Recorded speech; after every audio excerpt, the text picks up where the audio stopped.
Welcome to the Cupertino Planning Commission meeting of Tuesday, February 10th, 2026.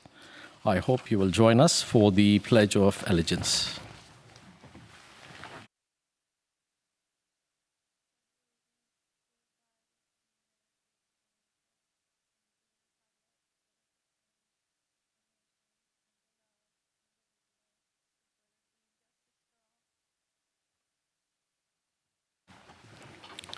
Thank you. Madam City Clerk, may we have the roll call, please? Commissioner Fung? Present. Commissioner Linskog? Present.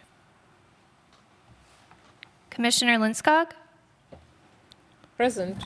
Commissioner Linskog, you might be on mute. No, I'm not. Oh, we can hear you now. I hear you Hello? now. Oh, present. Commissioner Sharf? Present. Vice Chair Kasolshran? Present. Chair Rao? Present. Thank you, Madam City Clerk. The first item on the agenda will be the election of the chair and vice chair and the appointments. We will do this one election at a time, starting with the election of the chair first. Are there any comments that staff would like to make on this item?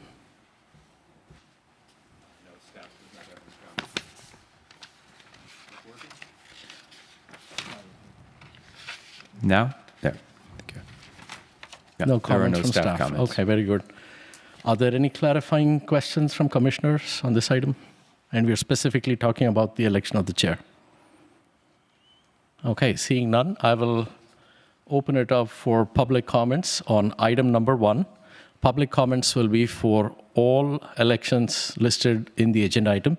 That includes the election of the chair, the vice chair, the election of the Housing Commission representative, and the election of the Economic Development Committee representative. So any members of the public that wish to comment on this, now would be the time to do that.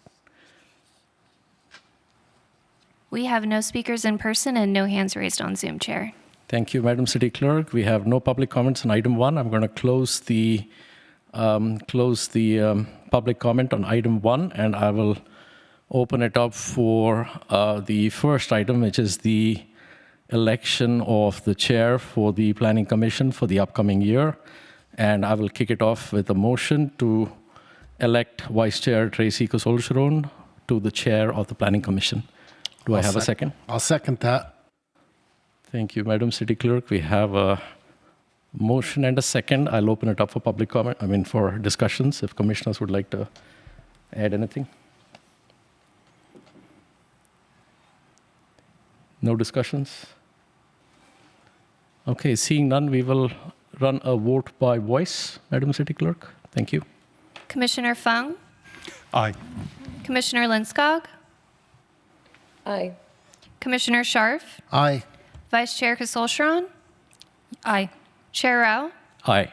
The motion carries unanimously. Wonderful. Congratulations. Let me be the first to congratulate our Vice Chair, Tracy Kasolshran, for becoming the new Planning Commission Chair for the upcoming year. The current chair will complete this item, and then we will transition the role and responsibility of the chair. So the next item on the same agenda is the election of the Vice Chair. Do I have a motion for Vice Chair? Yes, I'd like to make a motion. And before that, I'd like to briefly comment. Thank you very much to this commission for nominating me as chair.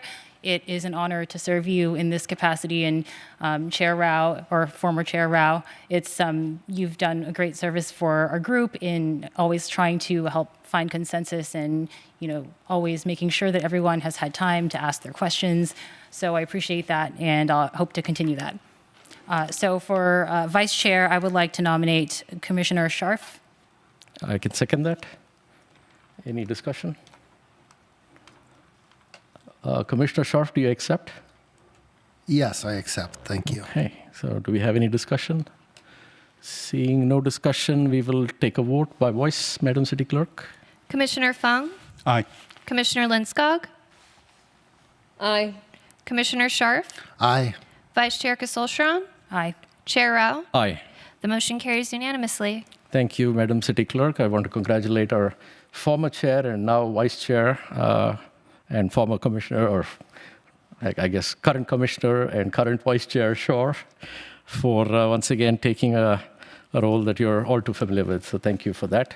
So with that, we now move on to the next part of this agenda item, which is the election of the Housing Committee non-voting representative. This is a member of the commission that gets to attend the Housing Commission. They do not get to vote, but they do get to attend and participate. So do we have a nomination for our Housing Commission non-voting representative? Do we have a volunteer?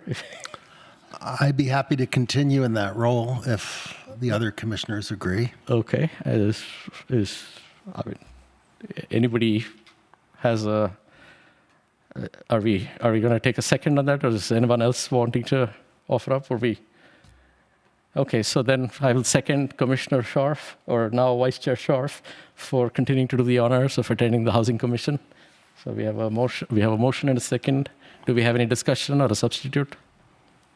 Okay, seeing none. If we can do a vote by voice, Madam City Clerk. Commissioner Fung, Aye. Commissioner Linskog, Aye.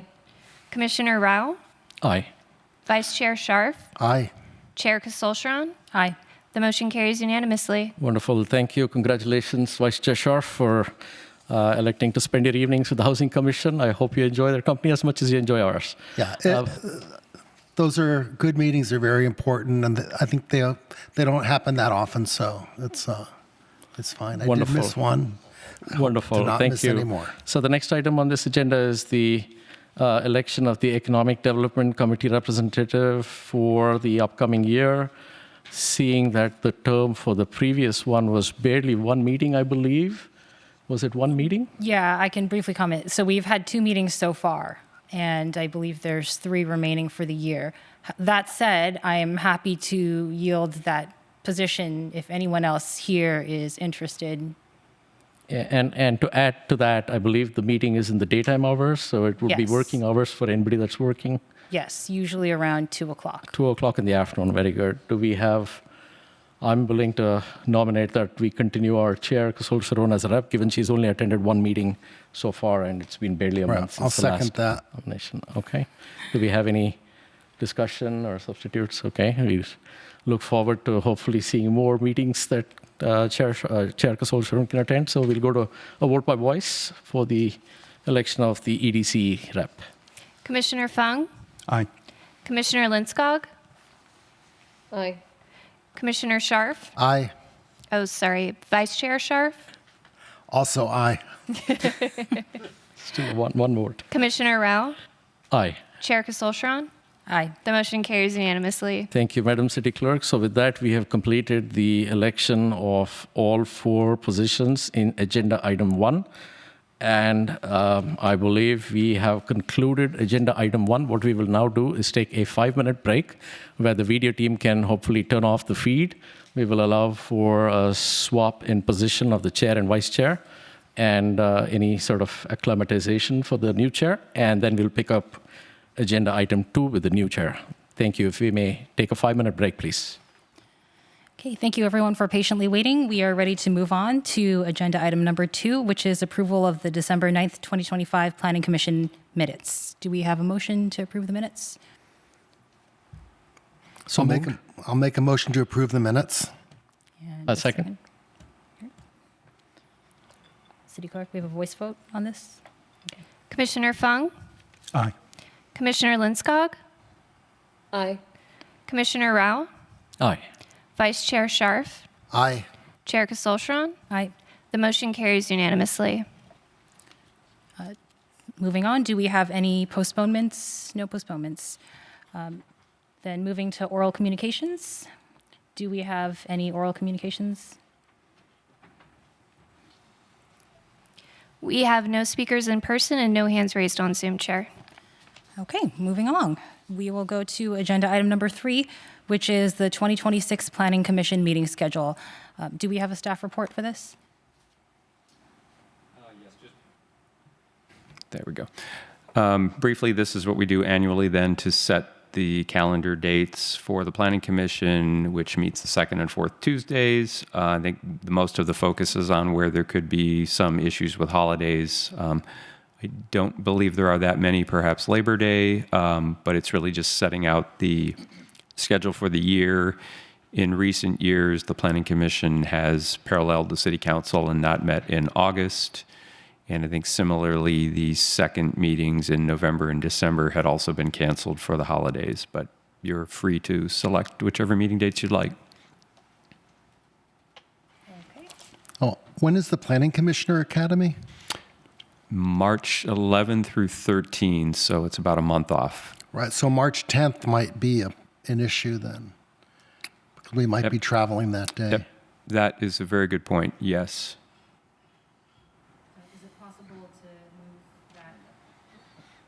Is it possible to move the meeting for the March meeting? Could, if the 10th is a Tuesday and that could be a travel day, we could check, would depend on what the options are, because obviously you have one on the 24th. It could be moved up, or we would have to see too, because one of the issues it's hard to answer offhand is the availability of this room. And I don't believe that needs to be decided now. The chair could make the decision with staff at a later time. Yeah, I think if there is a desire to move that, we can check on availability. If the meeting's not going to be canceled, we should probably find an alternate date for anybody who's arriving in Southern California for the 11th. That might be tough traveling. Okay, so the course of action for this would be to just keep the current March meeting date, and as we approach, we would move it. Correct. Okay. Does anyone else on this commission have a comment or question around the schedule? I think there were a few errors in the staff report.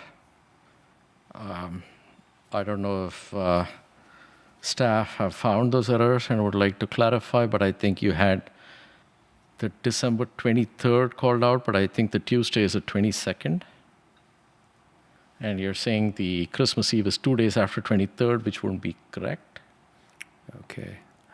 I did not catch the date errors, If we open the staff report for this item, which for some reason I'm having trouble doing right now. I've got the schedule open, but I'm not able to open the staff report for some reason. and so just to clarify, I think what the staff report is saying here is the 22nd, I believe. That would be the Tuesday, is that right? Just want to confirm that. There was some confusion around the dates listed here. So the December 22nd is the Tuesday. Let me see if I can. Yep. And so I assume if we were to, so does staff have a recommendation here, or what are we doing? Are we talking about for December here? Typically, that meeting has not occurred for several years at all, the second meeting in December. That is probably the final work day before the closure as well, would be the 22nd. So we could keep that, or we could move it up, but typically we have not had that meeting at all. But you are referring to the 22nd, right? Yes, the 22nd of December, correct, the Tuesday. It's correct in the calendar.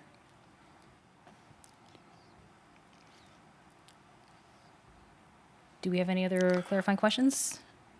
Yes, I will nitpick here. Could you please spell canceled correctly? It's spelled correctly at the beginning, but then it changes to British English at the end. So you'd prefer it with one L? Yeah, that's American English as well. I do too. I didn't Right, realize and that. it is with one L at the beginning, and then it switches to two L's further down. I would be happy to use Okay. American English throughout. Okay, if there are no other questions, then we'll open up for public comment. Any comments on this? We have no speakers in person and no hands raised on Zoom, Chair. Thank you. Okay, so bringing it back to this commission, does anyone have comments on desired schedule? I'd probably make a motion that we cancel the November 24th and the December 22nd, which is the week of Thanksgiving and Christmas. Do I have a second? I'll second that.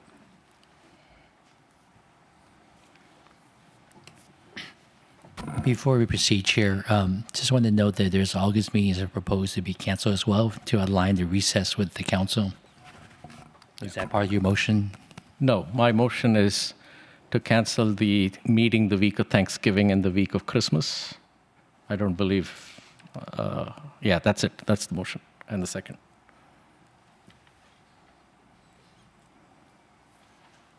Would you be interested in amending that to go ahead and adopt the entire calendar? I doubt there'll be any conflict on those 2 days. You mean the Memorial Day and Labor Day?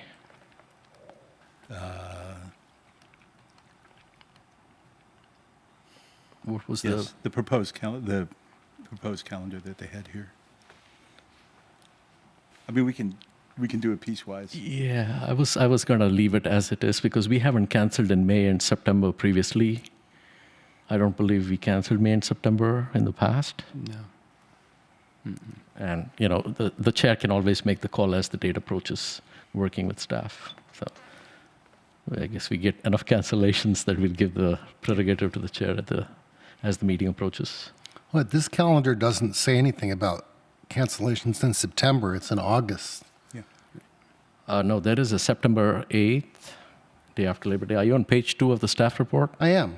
Is that proposed to be canceled, September 8th? I don't see that it's... He's on the calendar and you're on the staff report. Oh, I'm on the You staff say report. I'm sorry. You're on the Okay. calendar, yeah. Yeah. So in the calendar, it does not show anything canceled in September. Yeah.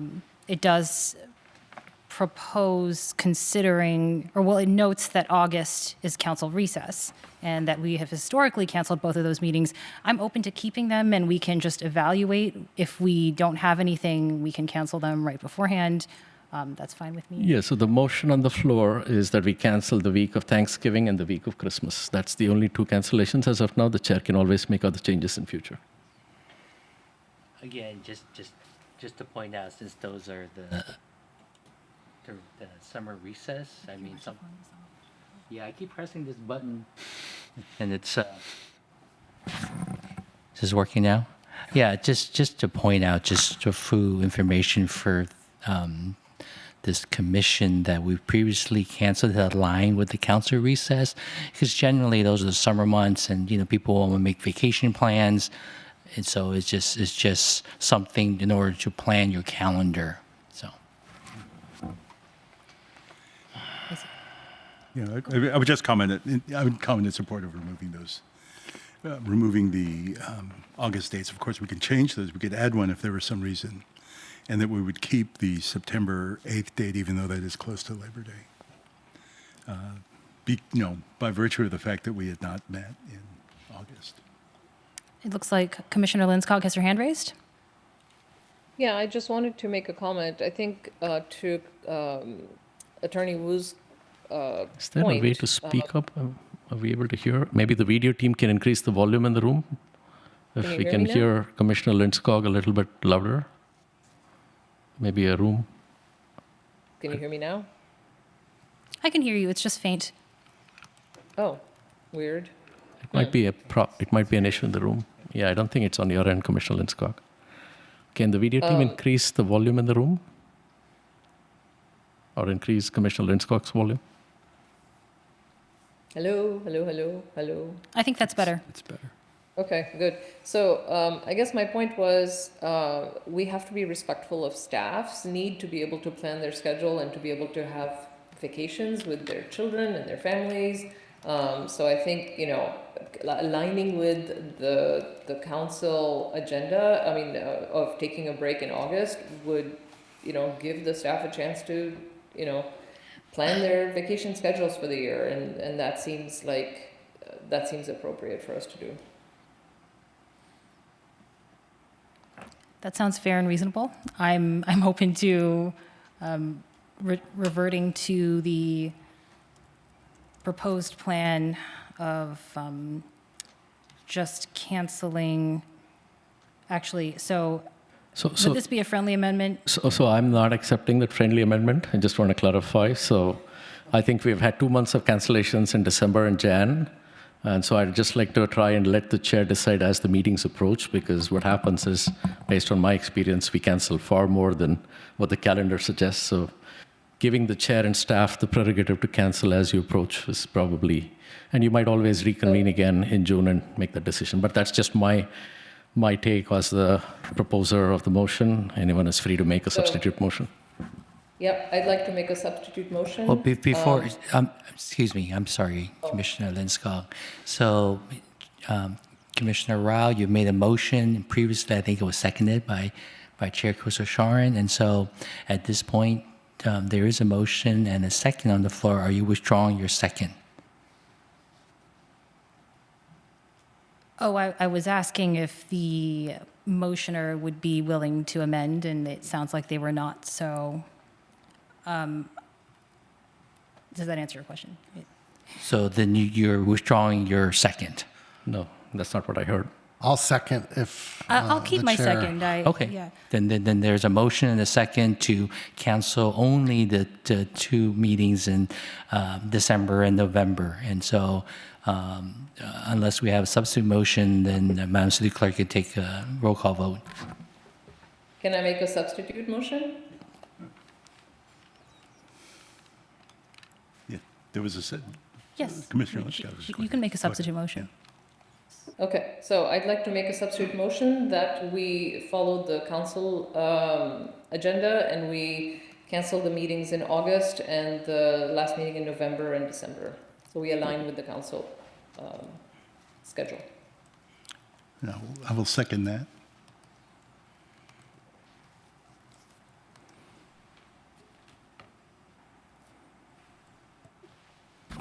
You can take a roll call vote on the substitute motion. I actually have a question for staff. I do take the point that Commissioner Linskog made to heart, and I'm curious if, how much advance notice you typically prefer on meetings, and, if we kept the August meeting, would we be able to evaluate 1 to 2 months in advance whether it was still necessary, and would that be enough time for staff to make whatever arrangements they need? It's a difficult question, and it probably affects me less than some other people who I think typically plan their longer vacations in August. Obviously, people take summer vacations anyway, but my experience here, because of the council's August recess, is more people tend to take longer vacations during that period. So if you were trying to plan a trip to Europe, it might affect you if you only had 1 month notice. And I would just add, Chair, that the vacation schedule of any one person, either staff or commissioners, wouldn't affect the meeting in itself unless we didn't have quorum. So just wanted to add that. Yes, thank you. Yeah, your mic is off, but I can still hear you. Okay, thank you very much, Chair. Through the Chair, I just want to kind of follow up on this discussion here. Is part of the early cancellation also is the transparency to the public as well, so the members of the public can kind of plan ahead and knowing what may be coming down the pipeline and plan their schedule as well. So just want to throw that in there for your consideration. Thank you. Thank you. Are we ready for a voice vote on the substitute motion?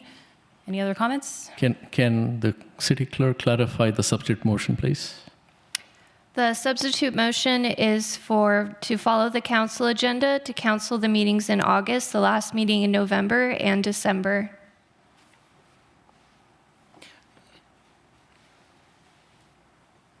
Sorry, so it's to keep the meetings in August and cancel November, December, No. correct? No, No, to cancel the meetings in August. that's the substitute motion. Yes. Okay, all right. Should we have a vote? Commissioner Fung, Aye. Commissioner Linskog, Aye. Commissioner Rao, No. Vice Chair Scharf, No. Chair Kasolshran. Yes. The motion carries with Commissioner Rao and Vice Chair Scharf voting no.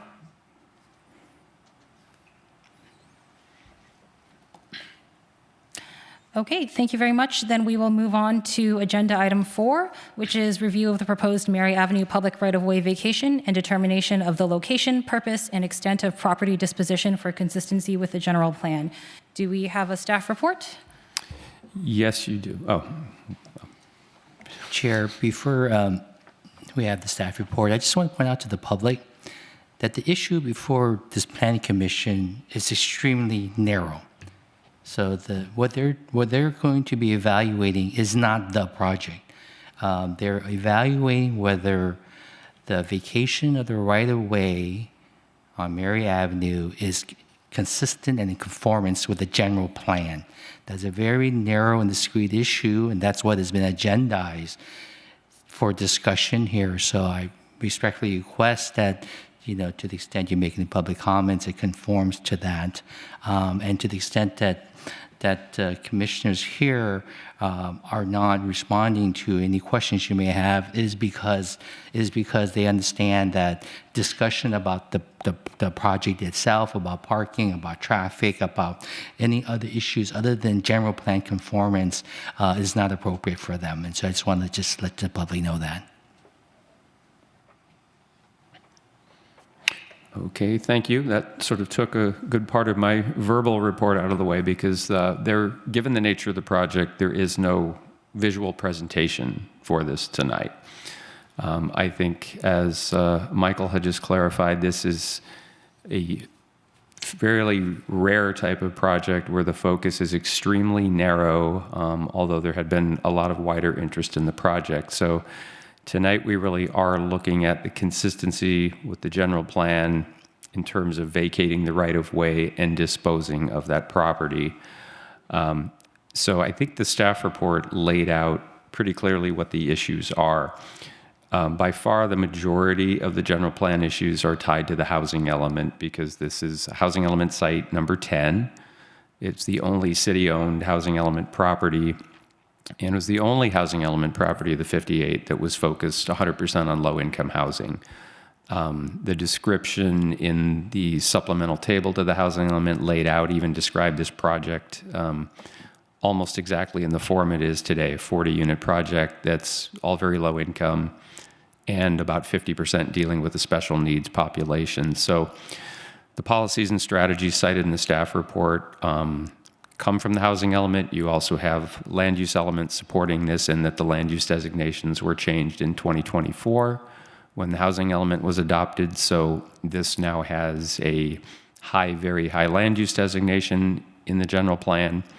It has been rezoned, and even as of last week, the development permit and an agreement were approved by the city council. So that's the focus of the staff report, and with that, we're happy to answer any questions that you may have. Great, thank you. Any questions?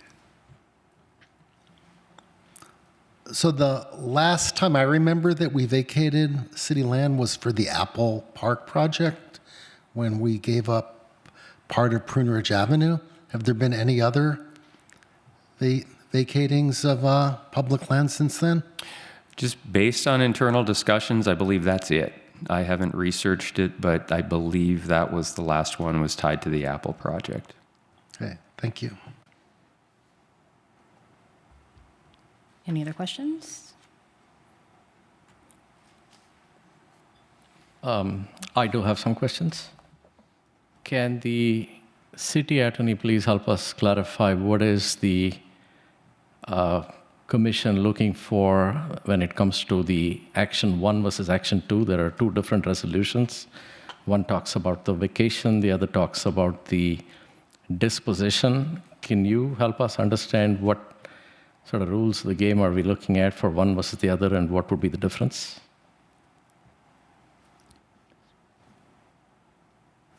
And I'd open up to either the city attorney or staff.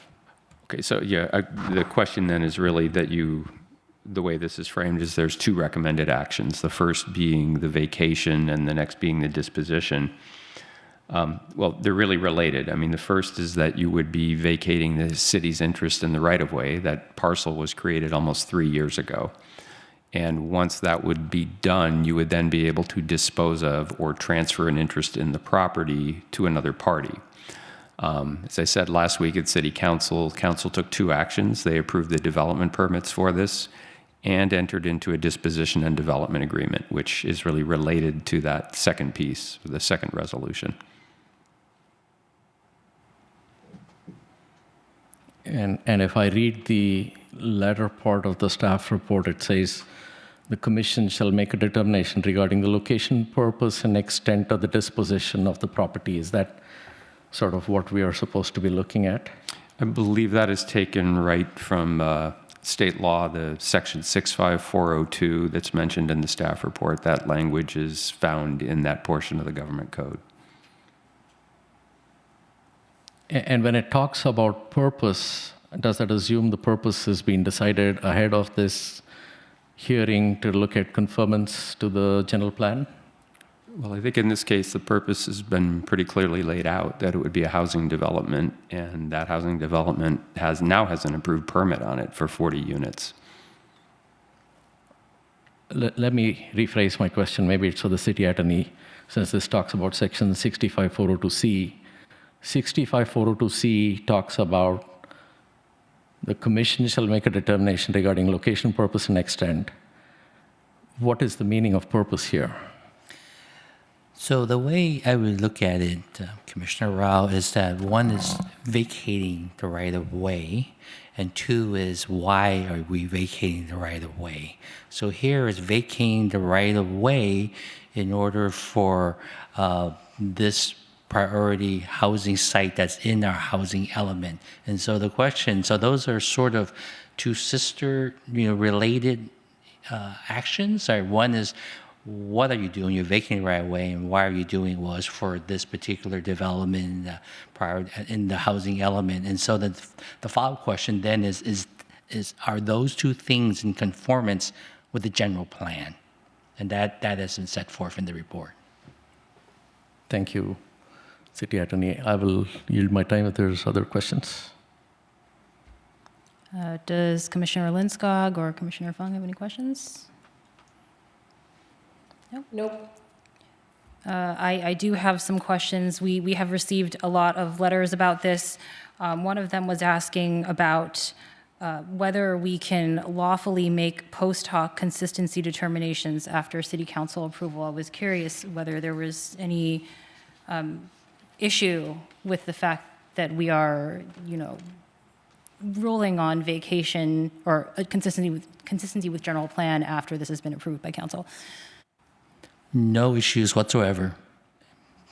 Perfectly consistent with the law. Okay, thank you. And so, we had discussed this a little bit directly today, City Attorney. But, right now we're voting on whether a site vacation is consistent with the general plan while the site has technically already been approved to be part of the general plan. Would you consider that, when the previous commission approved this site, that they had already, in an implied way, approved that this site vacation is consistent with the general plan? Is there some sort of implicit approval in the first housing element determination?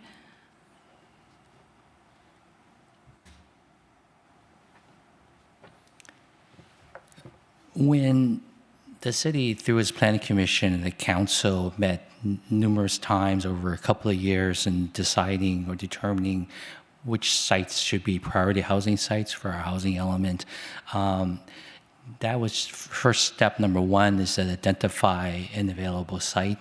And so after that occurs, there still needs to be a lot of steps to perfect that. So for instance, you might have a site where there is a commercial property that may be underutilized. And so, then there was discussion of adding that as a priority site, and that was discussed. And then that site gets on.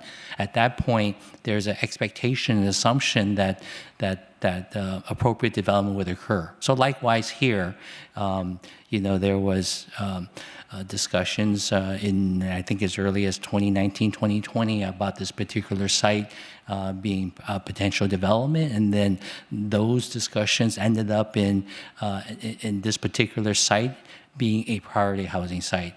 With the expectation, of course, that a whole bunch of things still needed to occur, as it does for all of our priority housing sites, because things had to be rezoned. There's a bunch of things that still had to happen. So it's sort of, you could not have pre-done all of the legal and practical requirements when you were putting together the initial priority housing site.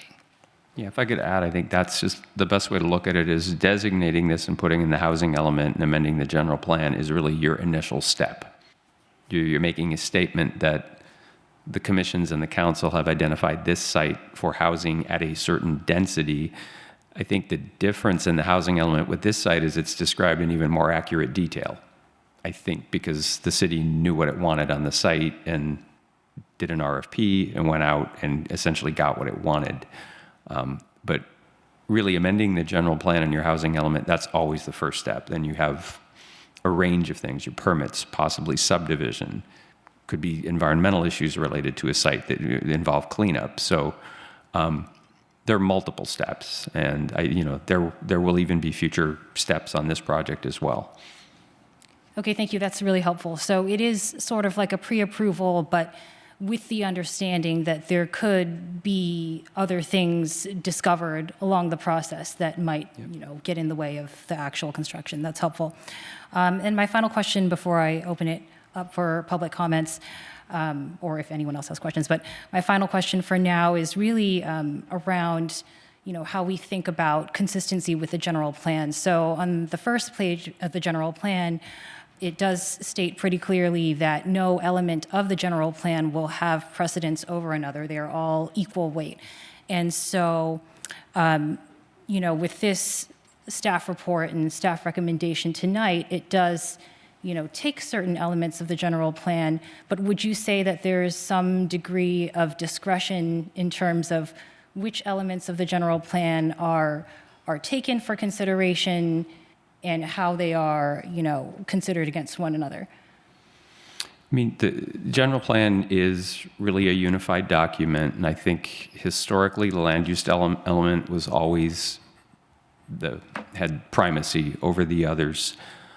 Certainly over time, the housing element has grown. It's the one that's updated by far the most frequently, every 8 years. The rest of the housing element can go 20 years or more without substantive updates. I think the emphasis for this project, though, when you're looking for housing element conformance is which pieces of the housing element are most directly applied to that project. There's always possible to find things that are inconsistent in a general plan. You could have a proposed office project that's going to bring a lot of high-paying jobs in, but it may not be located ideally for transportation, so you're adding vehicle trips, or it may not incorporate, say, green building techniques that another part of your general plan could support. So there you're sort of picking and choosing. What does it matter? For this site, I think the unique aspect is we have portions of the housing element and general plan that are specifically on point to this parcel. So there can be very general language that would be applied citywide, but in this instance, we have references to this very property and how we want to see it developed in our housing element and general plan. So that, in this case, would be very difficult to ignore were there any contrary or contradictory language elsewhere in the general plan. Okay, thank you very much. That answers my questions. Through the chair, still have some questions, but I'd like to yield to other commissioners if they have any questions first.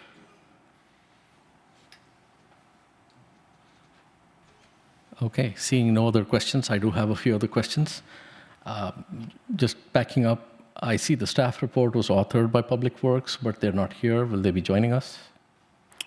They may, but I believe we could answer whatever questions would arise.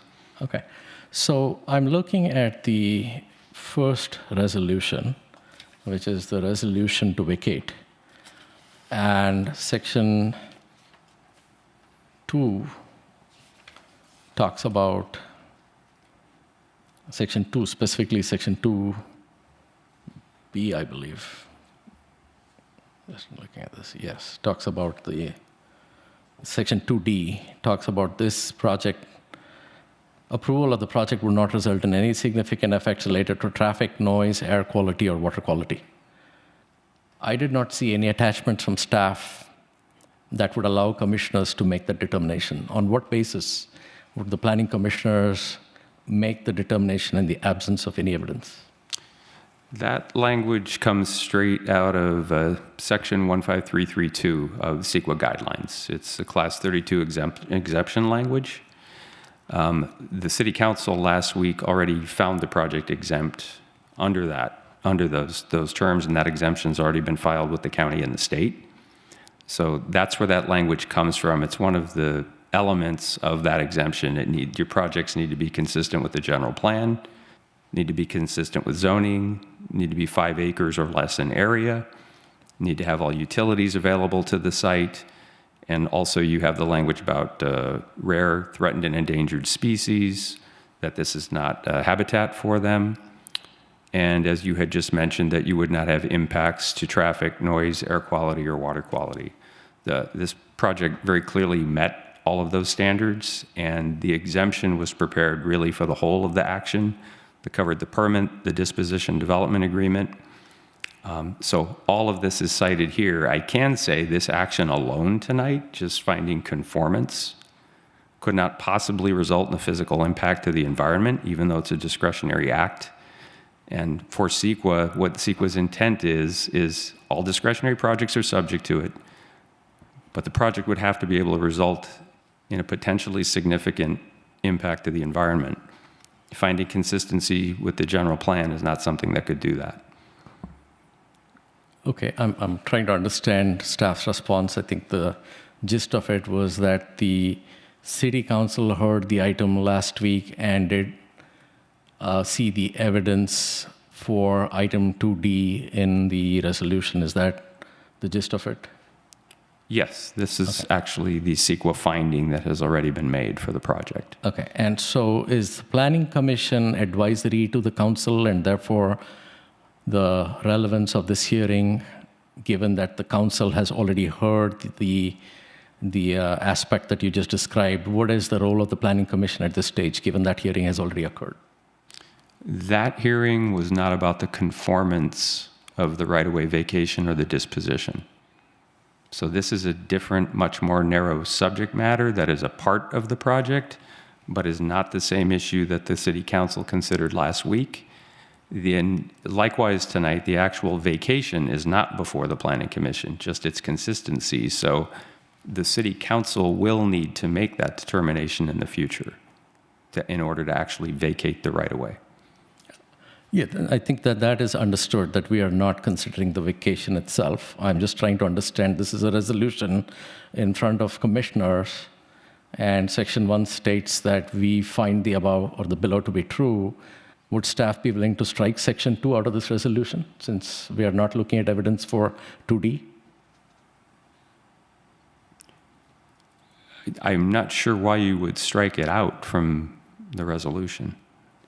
Because Section 1 states that the commission has duly considered staff, exhibits, facts, public testimony, and other evidence and materials submitted, and I don't see any material other than a public comment on traffic. So I'm wondering how we can find 2D to be true in the absence of evidence from staff.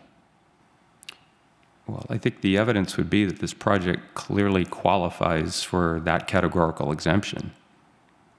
There's nothing associated with this project that would indicate otherwise. Okay, let me move on. I will hope the minutes capture the gist of the commissioner's comments, but I will move on to Section 2E. 2E talks about the site can be adequately served by all required utilities and public services. Once again, this is something that the commission is being asked to consider in the presence of evidence. I don't see any evidence from public utilities. How do we make this determination?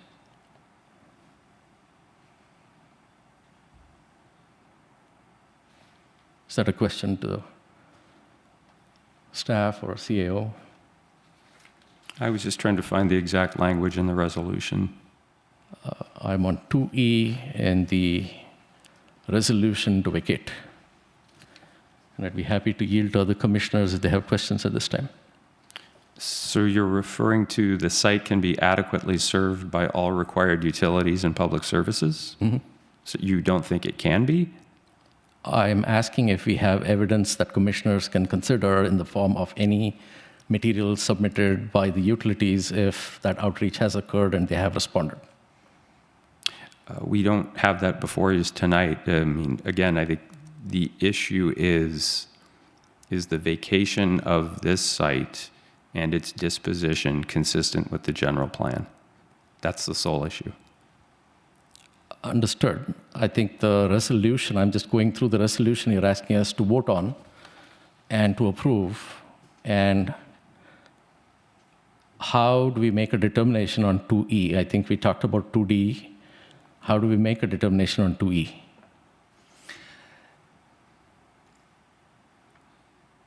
So, Section 2 relates to a category exemption, one that Assistant Director Connolly has already explained. The City Council has already made that determination. And this is boilerplate language taken from Section 15332.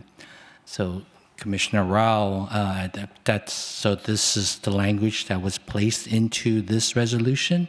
If at some point during the evening you wish to make a motion and strike that and, take that position regarding with respect to what the City Council determined last week, that's within your discretion, and we'll get there when we get there at the appropriate time. Thank you, City Attorney. That is helpful. I want to move on to my next question, which is the project staff report and the resolution, particularly the resolution, makes no reference to the 20 units that are ELI units. Is there a reason that the resolution excluded the 20 ELI units from it? I'm not certain why there are actually 19, there's 20 VLI and 19 IDD, all of which will be VLI. Right. Now, I'm just wondering why the report makes no mention of the remaining 20 units. Is the consideration in front of Commission that we approve a project of only 19 units then? No, this commission is not asked to approve any project or any development or any parking, any traffic, or any sort of conclusions. This item before this commission is whether the vacation of the right-of-way is consistent and in conformance with the general plan.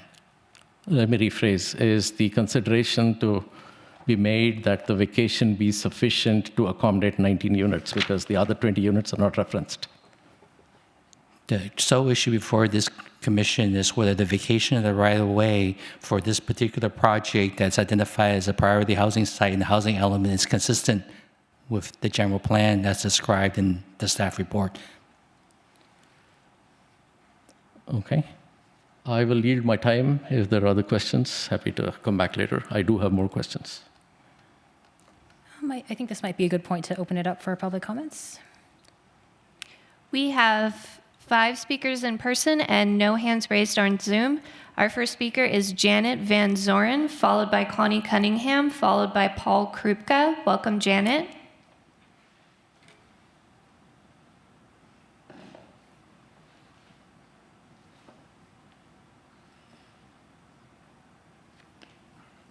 Good evening. It's taken many, many years to get this project to the point at which it is right now. It's taken a lot of interaction between community members, city staff, council members, and members of various commissions. It's taken a lot of work, and everyone has worked together to make this come to the point where it is tonight. The ducks are almost all in line. I really strongly urge you to move forward and pass both of these resolutions. Get those last 2 ducks in line, and let's move on with this project and get it built. Thank you. Thank you, Janet. Our next speaker is Connie Cunningham, followed by Paul Krupka, followed by Graf Pham. Welcome, Connie.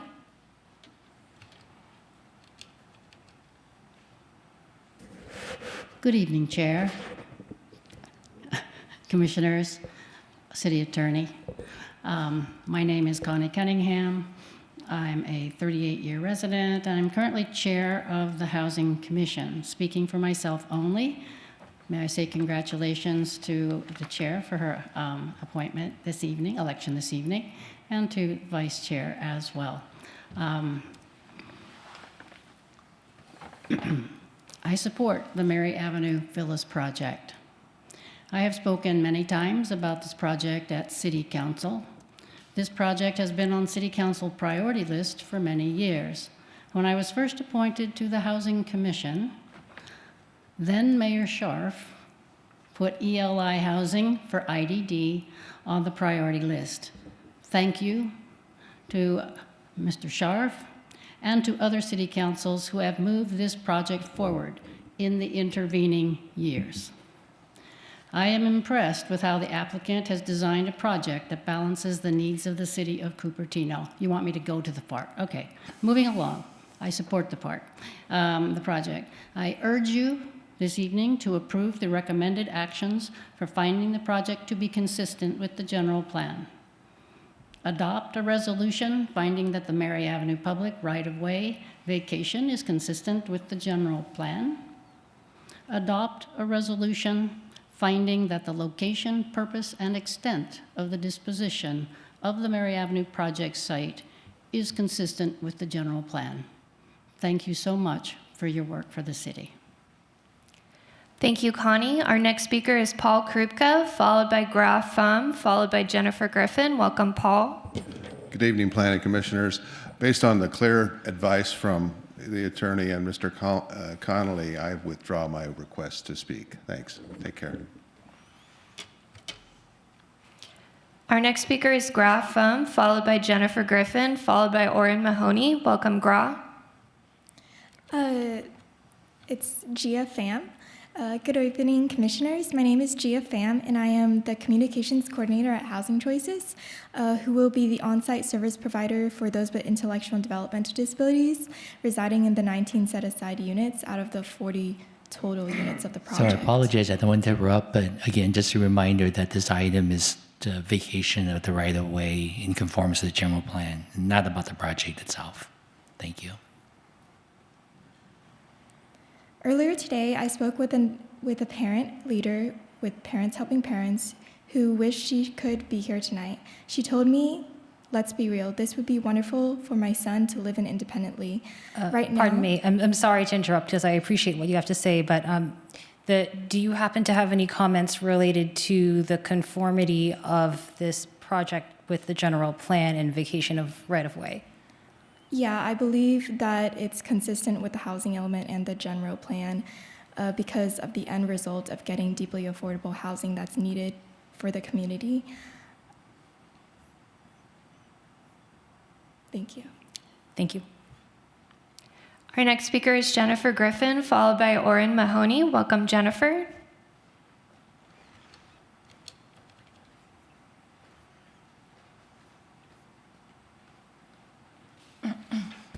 Good evening, City Council. I'm glad that this project is moving forward. I'll just make a couple of comments about the consistent, I'm sorry, I've got the word mixed up.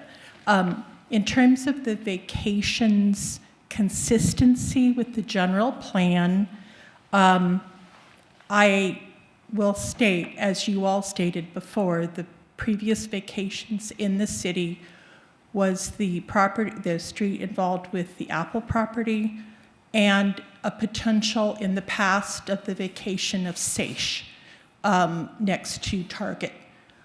I will say that in terms of the general plan, vacation of roadway is highly unusual. I have been coming here 25 years and there have only been 3 incidents. There was a vacation of a roadway near Saratoga Avenue in Stevens Creek Boulevard that was done for a project in San Jose. Normally, we want to have projects that are on regular pieces of property and not on roadways. So I would say that this is highly unusual in that normally when we have general plan, you're dealing with property that is not roadway. In that regard, it obviously has gone through City Council, which unfortunately I wasn't able to attend due to medical issues last week. But we will go through as the City Council desires. In terms of the site, I wish it would be better, but this is where we are. I do think that it is an unusual circumstance, and its conformity to the general plan comes under sort of a nebulous area. I wish it was in a better location, but this is where we are. My oldest niece has a special needs stepdaughter, and I really believe that we need to have this types of housing. But as for this being an unusual project, the vacation situation is a bit unusual. I also wanted to make sure that if nothing is done with this property, it reverts back to the city. Thank you. Thank you, Jennifer. Our next speaker is Oren Mahoney. Welcome, Oren. Good evening. Given that the traffic consultant declined to present anything here, I have no need to refute him, and I'm done. Thank you. Thank you, Oren. We have no speakers in person and no hands raised on Zoom, Chair. Okay, thank you very much. So I will bring it back to the commission for any comments. Through the chair, we can still do questions, right? You haven't closed questions yet. Absolutely. Questions as well. I will yield to my fellow commissioners who are unusually silent tonight.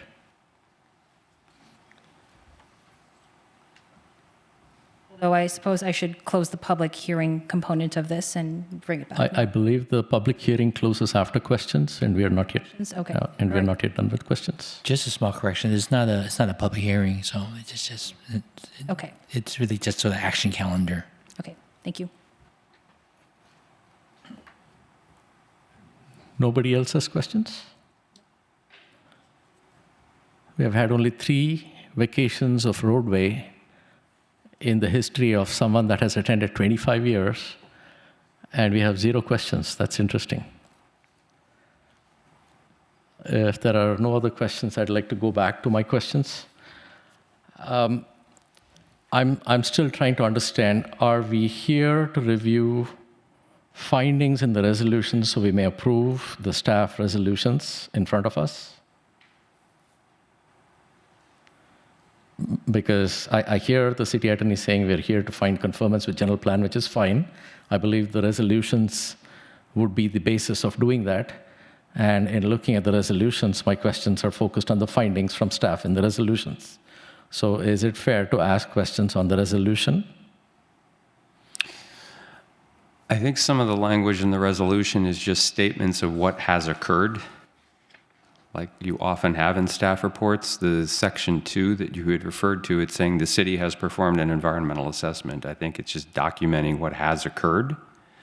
At the risk of being overly repetitive, the reason we're all here tonight is to find general plan consistency only. That's it. And if I were to look at the gist of this resolution, the findings in the resolution from staff all revolve around the named project for the, whether it's 40 units or 19 units, we will not nitpick on that. But the project here is named. My question to staff is the assumption here that the project has, and again, I base it on the housing element. The housing element portion of the general plan talks about staff having maintained an inventory of sites that are city surplus land that can be considered for the purpose of housing. And so in the evidence before us, is there an inventory of sites relative to which we must consider this vacation? If I follow your question, you're asking if there's an inventory of sites listed tonight? Yes, and I believe the staff resolution also refers to that. There is an inventory of sites listed in the housing element. I think it's Appendix B4. There are 58 sites. This is Site 10. And is there any evidence from staff as to why we would need to pick this particular vacation over any other surplus sites? And point of clarification, we are not referring to housing element sites, but we're referring to as defined in the housing element part of the general plan, a list of surplus sites of surplus land as identified by the city. I'm really not following other than this site is identified in the housing element. It is the only city-owned site, so it is the only site for which a vacation of land could occur because it was part of the Mary Avenue right-of-way. Right now, it is its own independent parcel that is zoned R4 and has a very high land use designation, which no other piece of right-of-way in the city of Cupertino has because they're not up for private development. So I'm just not sure why we'd be considering any other site when this is the only site that this applies to. Okay, let me be very specific with the comment. I'm looking at the resolution on vacation. And on page 4, I think this is page 4, strategy HE236 talks about surplus properties for housing, compile and maintain an inventory of vacant properties owned by the city or other public facilities. Inventory will include land donated and accepted by the city for donation and land otherwise acquired by the city. City will undertake steps leading to the release of RFP to solicit developer interest, which may include declaration of land as surplus. I'm referring to the text in the resolution. Yeah, and that strategy is right out of the housing element to just show support that this strategy does exist. That is a fact, that there's nothing changing about that, but that strategy is a current housing element strategy. And the corollary to that is this particular site conforms to that policy. And so if I read the rest of the verbiage here, it talks about finding that the vacation is consistent with the overall strategy regarding disposition because it reflects a successful solicitation of developer interest. Have we done that solicitation of developer interest? An RFP was done in 2022. Charities Housing was the only respondent. So, yes. Has the RFP been included as evidence, including any responses or lack of responses? Evidence for what this evening? It's a fact that has occurred, and so this item is an evaluation of whether the action that's being proposed here, which is vacation of the right-of-way, is consistent with the general plan, and staff has identified numerous strategies identifying the housing element that this particular vacation of the right-of-way conforms to. Okay. So I want to make sure that I understand this. The majority of the findings in this resolution revolve around the already identified project and the applicant. And that is on the basis that the project already went through a bid process and there was only one response to that. And separately, there is also mention of surplus land, and we don't know if the city has other surplus land that could have been used in place of vacating the street, which is highly unusual. And so how should commissioners make a determination that this is the only option in front of the city as opposed to vacating or taking advantage of other surplus land that is available with the city? I think the issue is this site is identified as Site 10. The vacation of this site is necessary for it to become a private development. Should there be other surplus sites in the future, they could come back before the commission, but that's not what's on the agenda tonight.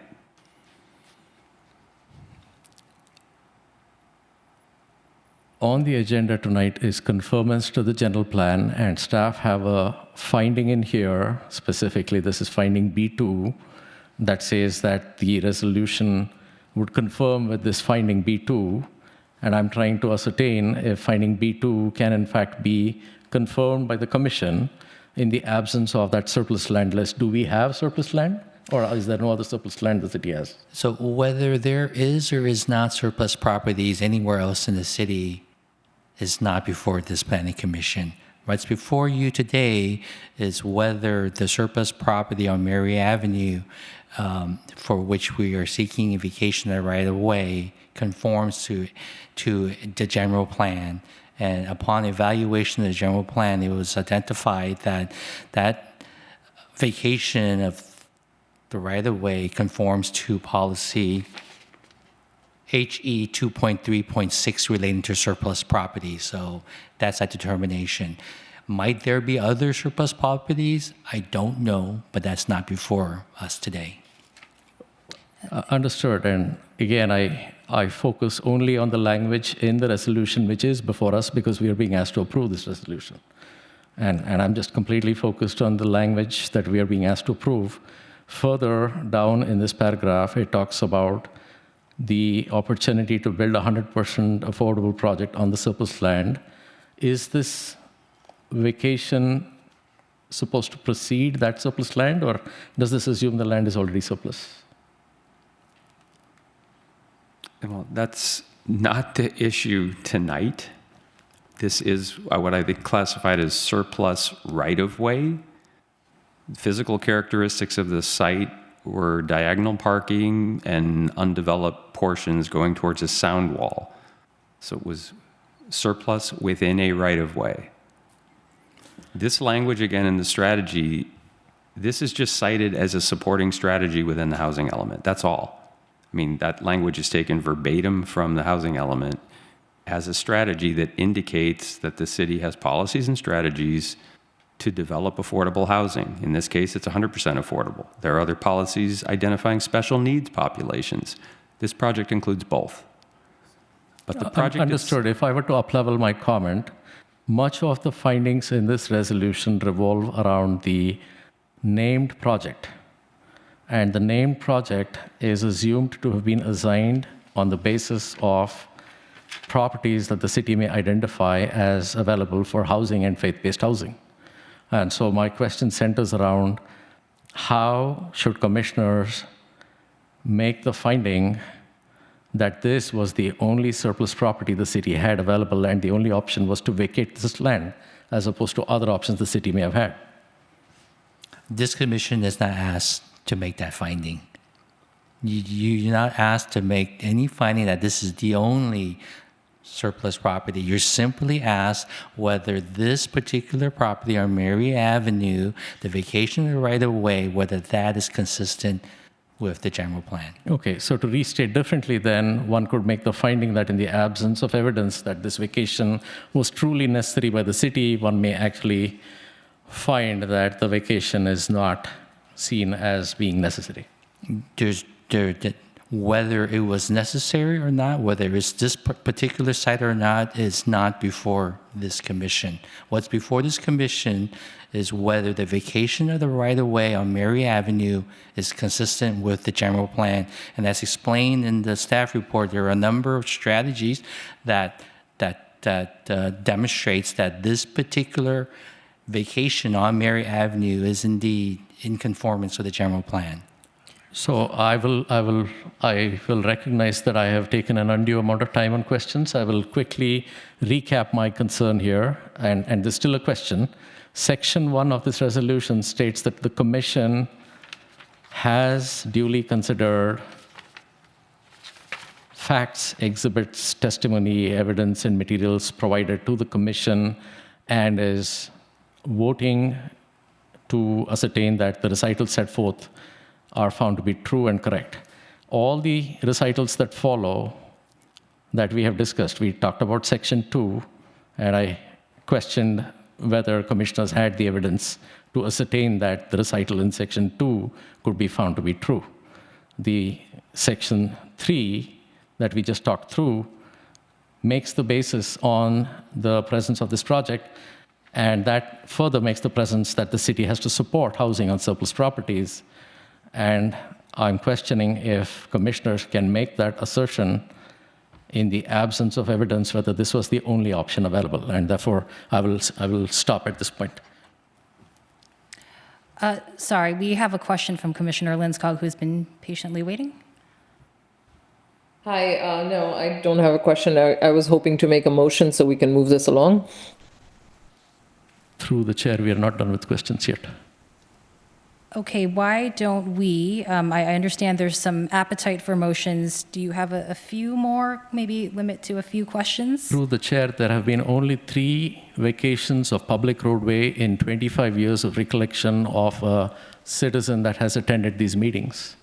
I think we Sorry, can give through the ourselves chair, I sorry, feel the like commissioner this. is not recognized. Through the chair, if I may finish my comment, we have had only 3 vacations. I think we should be allowed the opportunity to ask all the questions that commissioners may have. Okay. I feel like this commissioner is taking up all of the oxygen in the room and not allowing any of the other commissioners to speak. So maybe we should balance things out and move things along. Because clearly the commissioner's questions are outside the scope of what we are being asked to vote for, and he's been reminded of that over and over and over again by the staff and the city attorney. So I would ask the chair respectfully to allow the other commissioners to speak and also to move this along. Thank you. Through the chair, all questions are only on the resolution that we are voting today on. Yes, thank you very much. I hear you, Commissioner Linskog. Commissioner Scharf, did you have something to say, or were you trying to make a motion? Vice Chair. I believe that it's appropriate to make a motion and then discuss it if there's any more discussion. So I would make a motion to adopt the resolution finding that the Mary Avenue Public Right-of-Way vacation APN 32627-053 is consistent with the general plan. And I second. I'm sorry, I had not ended the question portion of this. I do want to respect Commissioner Rao's desire to ask more questions. That said, I also understand that we should be maintaining harmony within this group, and I'm also not sure that too many further questions will change the end result. If you have a few more, Commissioner Rao, I think, again, I'm not sure that the result will change, so that's why I say a few more and not endless. Can I ask the city attorney? I wouldn't guess at what the outcome is, but if I could comment, I think perhaps we should have an opportunity to comment. We would normally have an opportunity to comment before voting. Right. Perhaps we should do that, and then if things become long, then we can call the question. I'm open to a combination of question and comment. City Attorney, would you like to comment? Yeah, I believe all commissioners are entitled to ask questions from the staff presentation, but, as you pointed out, there's at some point those questions just cease if they continue to be repeated. Once that's done, then I think it's appropriate to take a motion and a second to frame the discussion. So, in absence of further questions, and I know your motion is still sitting, Commissioner Rao, would you like to proceed with a few of your remaining questions? If we're going to do that, then I'll call the question, and we'll just vote and not comment. Through the chair, a 2/3 vote is required when the question is called. That is correct. If there's a motion to call the question, then there's no debate. We just simply take a vote. I'm sorry, so you were moving the staff recommendation, right? That's what is on the table. Can I make a friendly amendment? Through the chair, once the question is called, no further discussion is allowed. That is correct. You just when it's called the question means that it's a request to end debate and a vote on the motion. And so I just want to say we should vote. If a 2/3 vote succeeds, we are done with this item. We're done with the discussion, but I think you still need to vote on the actual motion to move staff recommendation. All right, let's have a voice vote. Commissioner Fung? Let me clarify. We are voting Sorry, on. has somebody seconded the motion? Because if not, I'll second the motion. Okay. Yes, we have a second. Yeah. Commissioner Fung? Aye. Commissioner Linskog? Sorry, could we clarify? Aye. What are we voting on? To end debate. To end debate. So End discussion. we're not voting on the motion No. on the table? No, we're going to end discussion so that you can proceed to voting on the motion. Okay. Commissioner Fung? Aye. Commissioner Linskog? Aye. Commissioner Rao? No. Vice Chair Scharf? Aye. Chair Casultron? No. The motion carries with Commissioner Rao and Chair Casultron voting no. Oh, actually, this requires 2/3 vote, so the motion fails. So debate continues.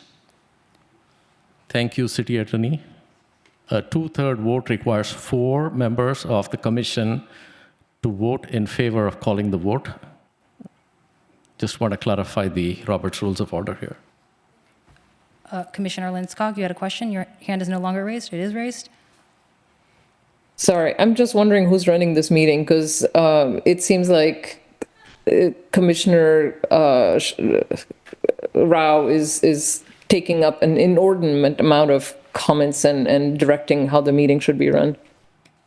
Okay, This is, there's a lot of enthusiasm for this project. I think it's appropriate for Commissioner Rao to the extent he has more questions that are new or different to allow him the courtesy of asking those. So, City Attorney, can I clarify, at this point, are we still able to ask questions and make comments? I recommend we limit it to questions, and then once all the questions are answered, I mean, if there's still questions about the staff report about what the Planning Commission is doing here, that's appropriate to ask those questions. So once all of those are answered, then it's appropriate to, there's already a motion and a second on the floor to then discuss that motion in a second. Okay, thank you very much for clarifying. Commissioner Rao, you did have a few more questions. I'm happy to yield to other commissioners if they would like to ask questions or have a discussion. I have mainly comments, so no questions.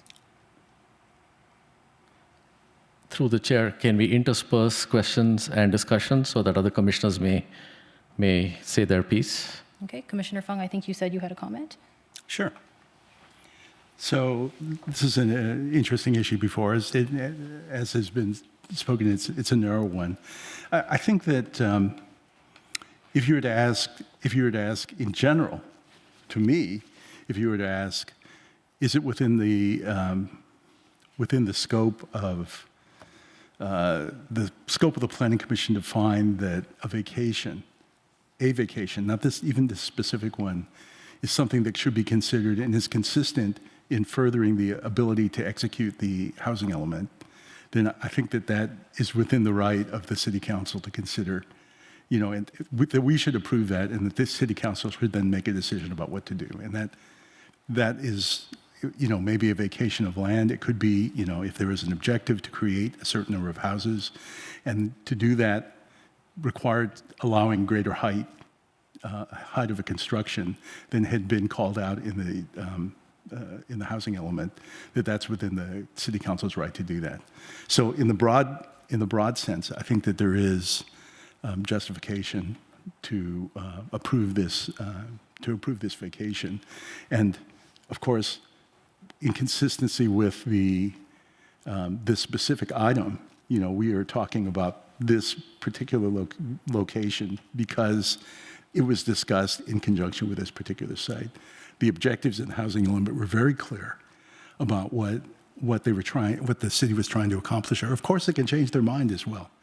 They could have said, another way that this could have come, because the vacation is not part of the text in the housing element. You could say, well, I'd be willing to have fewer units and not have the vacation. But that doesn't appear to be what they were thinking about at the time. What I think they thought doesn't matter. If the council believes that they can achieve the goals that they had put forth by, if this vacation can help that, I think that I would find then that this isn't consistent with the general plan's intent. So, I'm supportive of the motion on the floor that we adopt this as submitted by the staff. Thank you. Oh, I guess I should also say, former Mayor Mahoney has probably been coming to talk about this project since he was about 20. So, hopefully we can get this built someday. Thank you. Oh, so Commissioner Fung, you mentioned whether we should vote on the vacation of the property. I don't think we're voting on that. We're voting on whether it's consistent with the general plan. So I would hope that the remaining questions and comments specifically address whether it's consistent with the general plan and not whether some way we could find some other land for free somewhere to build this kind of housing on. May I come back? Yeah, so I misspoke when I said that. I think that, yeah, it really is the question of, do I believe that this is, that were the vacation to be granted, that's not consistent with the general plan? No, I don't believe that. So yeah, thank you for the correction. Right, I'll make a comment. First of all, thank you very much to the members of the public for continuing to come through many meetings. I've heard many of you speak many, many times, and so I appreciate the work that you do. So, you know, I've thought a lot about this topic, and the objective of the housing element component of the general plan is to represent the city of Cupertino's intent to plan for housing needs while meeting the state housing goals. So that is one component of the general plan. In my opinion, we should, in evaluating consistency with the general plan, also look at the plan in its entirety and not just one chapter of the plan. And so one section that I really fixated on was the land use component of the general plan. And there's many, you know, having heard the other residents, the neighbors of Mary Ave, speaking about this project and their objections, you read the land use plan, it says, the objective of this plan is to help define the desired balance among social, environmental, and economic considerations while enhancing quality of life in the community for future growth. It aspires to preserve and enhance the distinct character of each planning area to create a vibrant community. And you know, I could read the whole thing. I won't. I think that there are elements of this that very much support this vacation as consistent. And then there are other elements. I proceed down here. It says, the city will welcome citizens as partners in making sure that their neighborhoods are the kind in which they want to live in the future. I think this is all from the first section. Then you go to LU 8. The city will also protect and enhance neighborhoods throughout Cupertino to ensure these largely residential areas continue to support the community's great quality of life. I-5, I don't even know if this is from land use, this may be from somewhere else. Ensure a responsive government, continue to be a regional leader in accessible and transparent municipal government. LU4, the city will welcome citizens as partners in making sure that their neighborhoods are the kind in which they want to live in the future. Another interesting sort of contrast that I found in the general plan was around the infrastructure plan. There's only one area of the entire general plan that discusses right-of-way. And the one thing that it does say about right-of-way is ensure that the city rights-of-way are protected from incompatible uses and enhanced with sustainable features when possible. So, you know, again, I think the general plan was a very thoughtful document put together years ago, meant to be considered in its entirety. And so, you know, I think just to look at the housing element alone, we are missing the full picture. And to base our decision upon a previous determination is also not fully considering the whole picture. And so for that reason, I would like to make a friendly amendment to say that we find this the vacation of right-of-way in conformance with the housing element, but recognizing that we are making a recommendation to City Council for consideration. We find this consistent with the housing element, but we think that there are opportunities to further bring this vacation of right-of-way in line with the land use element. And that would be my friendly amendment. Through the chair, would you, or let me clarify, if you were to offer a friendly amendment, would you be open to a substitute motion, or are you? Yes. I would like to make a substitute motion that we find the lack of evidence to support conformance to the general plan. And I have a more detailed motion that I'm willing to walk through after questions, but I am at this point offering a substitute motion if the chair would be willing to consider it. Are we able to hear the other more detailed components of this? in order to do that, we would need to go through more questions and discussion before we All get right, to that that's- stage. That's fine. Let's hear the other questions.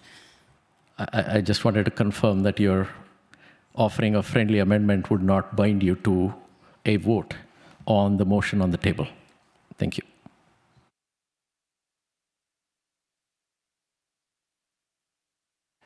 So just procedurally, there is a motion and a second on the floor, and I understand the chair to make a friendly amendment. And and then typically when you make a friendly amendment, it requires the agreement of the original motioner and the seconder.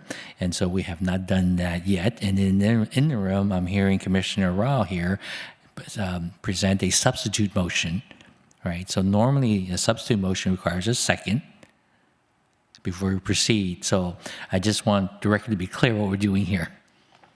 I would withdraw my substitute motion. Oh, okay, thank you. So now we have the motion, and I think it was originally made by Commissioner Scharf, and I don't recall, I think it's Commissioner Linscott who seconded. And so do you accept the chair's friendly amendment? I do not. I don't either. Okay, then are we allowed to return back to questions? Okay, then proceed, Commissioner Rao. I would like to yield to other commissioners in the interest of being respectful of all commissioners' time. I can go last. Thank you. Do we have any other questions or comments? Oh, sorry, Commissioner Linscott. Sorry, I have comments, but I will wait until all the questions are done. Thank you. So I think Commissioner Rao, we're back to you.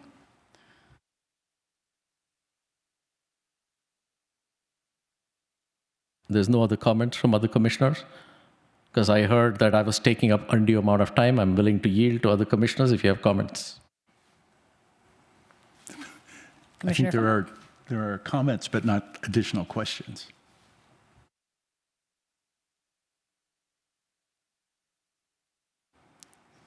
Okay. Seeing no other questions, I would like to go back to the questions around the general plan. I believe there are some comments that have come in from members of the public. I would like to see if we can hear staff response to that. Would you like me to ask each question one at a time, or how do we want to proceed through the questions that were received? I'm happy to call out specific aspects of each question if that's how we want to proceed. I just want to clarify that indeed the city has received multiple comments and questions from the public. And Commissioner Rao, if there's any questions that relate specifically to the matter that's been agendized and is before this body, please feel free to ask those. Thank you, City Attorney. So I believe the first question is conformance to the mobility element M1.2. The question was, the policy requires maintain a safe and efficient circulation and transportation network. And the question is, what is the evidence that this vacation would maintain that? I'm not sure why that specific question would have to be found. Again, the issue is, does the vacation and disposition conform to the general plan? It doesn't say you need to make a finding to conform to every component of the general plan. So I'm not really sure how to answer that. A general plan is called general for a reason. It's general.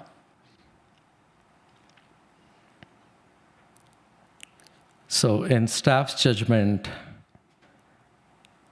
the burden of proof that the vacation poses no safety or other transportation effects is on the burden is on whom? Is it on the staff to show evidence that there is no impacts to policies in the mobility element, or is it to the commissioners to identify findings that show evidence that the mobility element may be impaired by this vacation? So the concept of burden of proof is not before us here, and that there's not a need to rise to a burden of proof. Again, as Assistant Director Connolly has indicated, there's not a need to identify and analyze every single policy in the entire general plan for conformance. The issue here is whether, as explained in the staff report, whether the vacation of the right-of-way on Mary Avenue is in conformance with the general plan. And as explained in the staff report, the contention, the belief is yes. Now, to the extent that you disagree with that, and there's areas of the general plan where you believe this particular vacation is inconsistent, and that should be part of the record tonight. Yeah, Thank you, City Attorney. That was the question. The assertion that the question makes is whether the proposed vacation would be inconsistent with mobility element policy M1.2 that requires that we maintain a safe and efficient circulation and transportation network for all users.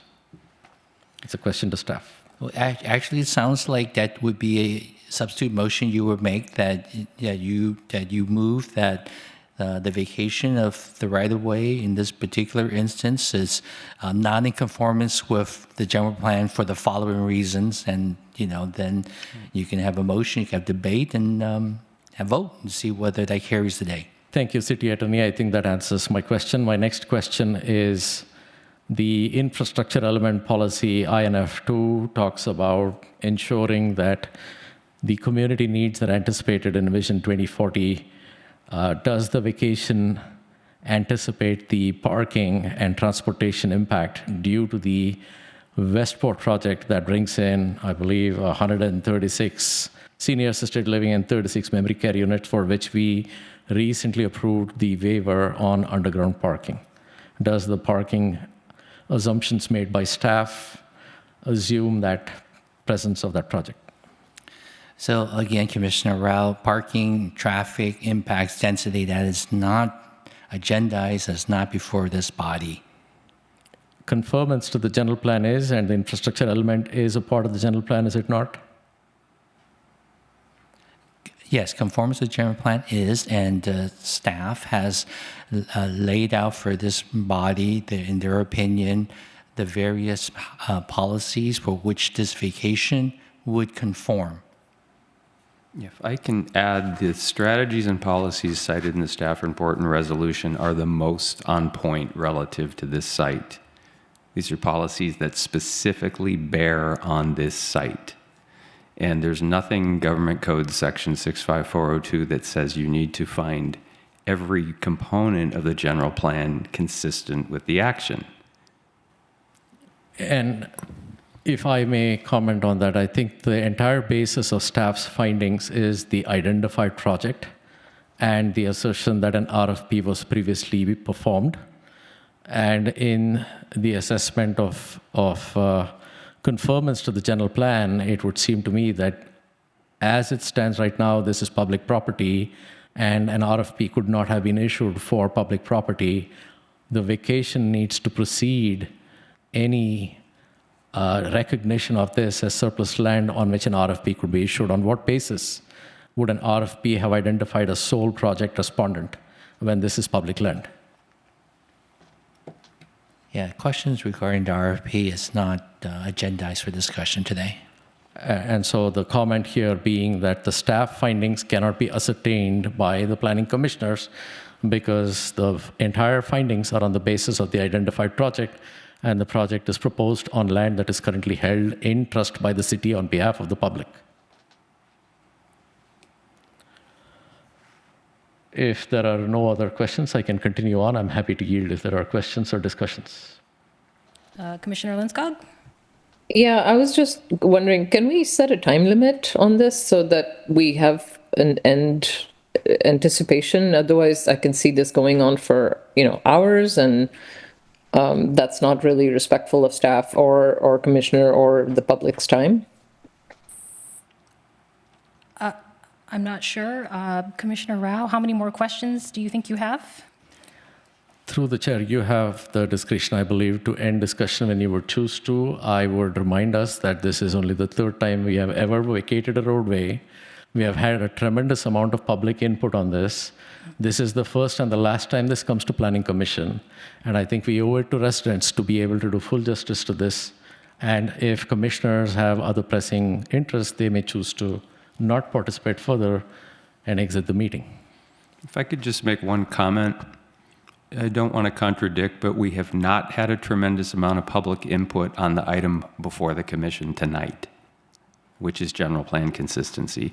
There's actually been very little and zero opposition, just to point that out. And to the chair, it is appropriate for you to set limits. The most common limit the city council uses is 5 minutes. Yeah. I am reluctant to limit time this way. Do you, Commissioner Rao, you're not able to share how many questions you have left? I just want to understand, what we're looking at. I have a number of questions. I do not have an itemized count on that, but I am nowhere near the end of my questions at this time. I'm sorry? I'm nowhere near the end of my questions at this time. I would say, I think, I do want to make sure that we give time to the agenda item 5 on active transportation plan, which I also think is very important. So I think 5 minutes is short. Through the chair, I do not see Public Works or transportation staff here at this time for that item, and chair has the discretion to propose postponing the item. I would prefer not to postpone the item, but can we, I suppose, sorry, City Attorney? And you should proceed with the assumption that staff will be present to present the ATP item. Okay, thank you. Present in the lobby. Okay, thank you. Commissioner Rao, I think I would ask if you can please prioritize your most pressing questions, and we give this maybe another 10 to 15 minutes. I'm reluctant to put a hard time on it. Again, through the chair, I'm happy to yield to other commissioners if anyone else has comments or questions. To my understanding, there are no further comments or questions. Or go ahead. Would you want to consider tabling this item, taking the other item, and then coming back? I would be in support of that motion if you were to make it, Commissioner Fong. I'm sorry, what is the... Commissioner Fong proposed a motion to table. I don't think that would be respectful to the people that have come here this evening hoping to hear a decision on this. So no, I would prefer not to do that. Commissioner Fong, would you like to make that motion? I just want clarity, Commissioner Funk, because you're proposing to table this item to a future date? No, table to the, after we cover the. Oh, no, not table the item, because there's a significance to that language, tabling an item. It means you're going to postpone it to a future date. That's not what you're doing. I think Commissioner Fung is saying to move to take a break on this item and then go to the ATP and then come back to it? Is that what you're... Yes. Yeah, I think the chair has indicated that, out of courtesy to the public, let's just proceed with this, Well, if Commissioner Fung is making that motion, I'm happy to entertain that with a second. He just clarified, Commissioner Rao, that he's not making that motion, that he meant just to take a break from this item tonight and reconvene after the ATP item. Okay. Correct? Thank you, everyone, for opining. I think that the amount of time we're spending discussing this discussion is probably too much, so I would like to just give Commissioner Rao another 10 to 15 minutes, and then we will entertain a motion. We already have a motion, actually.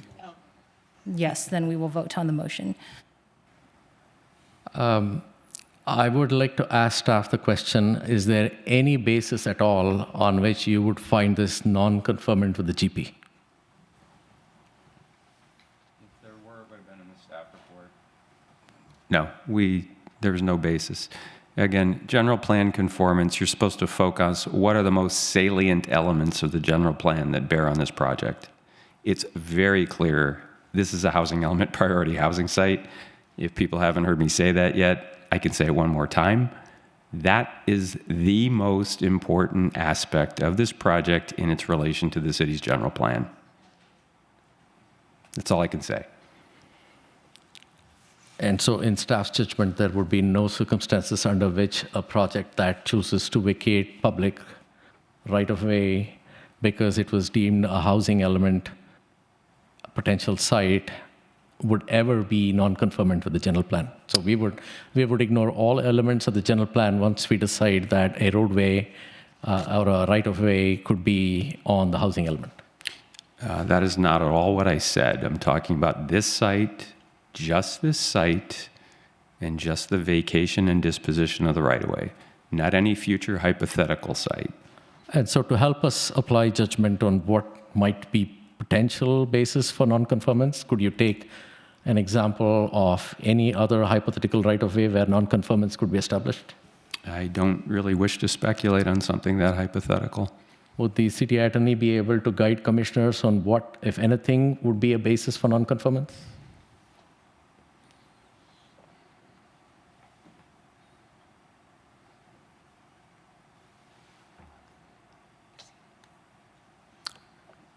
That could be one, sure.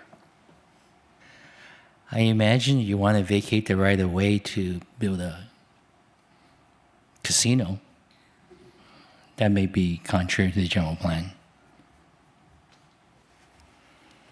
Unless you're in Nevada. Could the city envision a mixed-use project that puts a casino on the ground floor and housing on the upper floors? Yeah, it's I shouldn't have said it. You know, this is running far afield, these hypotheticals, from the matter before you, which is this particular priority housing site in our housing element is the vacation of the right-of-way in conformance with the general plan. It really is a yes or no. I respectfully beg to differ. I think this commission is basically asked to look at general plan conformance. It is unclear what the basis would be for non-conformance. When we pick on individual elements and individual policies, we are told that is not to be considered. When we asked to provide evidence in support of staff's findings, we are told that is not necessary. Further, we are told the CEQA item has already been heard by the city. So to me, this is making a mockery of the Planning Commission and its role. I do not understand what the Planning Commission's role is. If we have no basis for nonconformance and we have no basis to ask for evidence in support of staff's findings. Having said that, I will make a substitute motion to find that the project is not in conformance with the general plan on the basis of a lack of evidence in support of staff's findings and on the basis of specific objections that I can either choose to itemize or we can leave the policy as is. I will leave it to the chair whether you want me to itemize on a line-by-line basis which element policies would be non-conformant. Do we need that? Yes. How long is the? Go ahead. Read it. I make a substitute motion to find that the recommendations from staff are not in conformance. The vacation of public right-of-way and the disposition of public right-of-way is not in conformance with the general plan on the basis of lack of evidence in support of staff's findings and on the basis of non-conformance with the mobility element, the infrastructure element, the land use element. Do I have a second? I'll second that. We have a motion and a second. Are there any discussions? Can we have a voice vote, please? Commissioner Fung? No. Commissioner Linskog? No. Commissioner Rao? Yes. Vice Chair Scharf? No. Chair Kasolshran? Yes. The motion fails with Commissioner Rao and Chair Kasolshran voting yes. So that brings us back to the original motion. Are we ready to vote on the original motion? Any? Yes, we are. Okay. May we have a voice vote? Commissioner Fung? Yes. Commissioner Linskog? Yes. Commissioner Rao, No. Vice Chair Sharf, Yes. Chair Kasolshran. No. The motion carries with Commissioner Rao and Chair Kasolshran voting no. All right, thank you very much to the members of the public, and we will move on. No. I'm sorry. I apologize. I believe there's a second resolution, unless that was part of your Apologies. first motion, Commissioner Scharf. You're right. Okay. Commissioner Scharf, go ahead. Oh, so I would like make a motion to adopt a resolution finding the location, purpose, and extent of the disposition of the Mary Avenue project site APN 326-27053 is consistent with the general plan. I'll second that. All right, may we have a vote, please? Oh, okay, sorry. Any discussion on this? Yes, I would like to comment briefly that disposition at this stage cannot yet be contemplated because all we are finding is conformance to disposition. And I would reiterate the point that was made, which is there is a lack of evidence in the staff's findings because the staff's findings are based solely and wholly on the identified project. The identified project is based on an RFP that is not in front of us that we cannot examine to see if it is whole and complete and the only option available to us. The RFP is not available for us to, in fact, ascertain if there were alternatives that would have brought in more bids. For example, did the RFP talk about a ground lease or a sale? So we do not know on the basis of this set of findings from staff that this is the only option in front of us, and given that in the 25-year history, we have only vacated roadway thrice. There could have been other options that we have not fully considered. I remind our commissioners to look at the verbiage in section 1, and I rest my comments. Thank you. Thank you, Commissioner Rao. Commissioner Linskog? Yeah, hi. I didn't get a chance to make my comments earlier, so I'd like to make them now. So, I mean, this is a project that's been in the works for 10 years. Our current council, I think every single one of them voted for it when they were in the Planning Commission or as council members. Many of the current commissioners have voted on it. It's been reviewed and approved over and over and over again.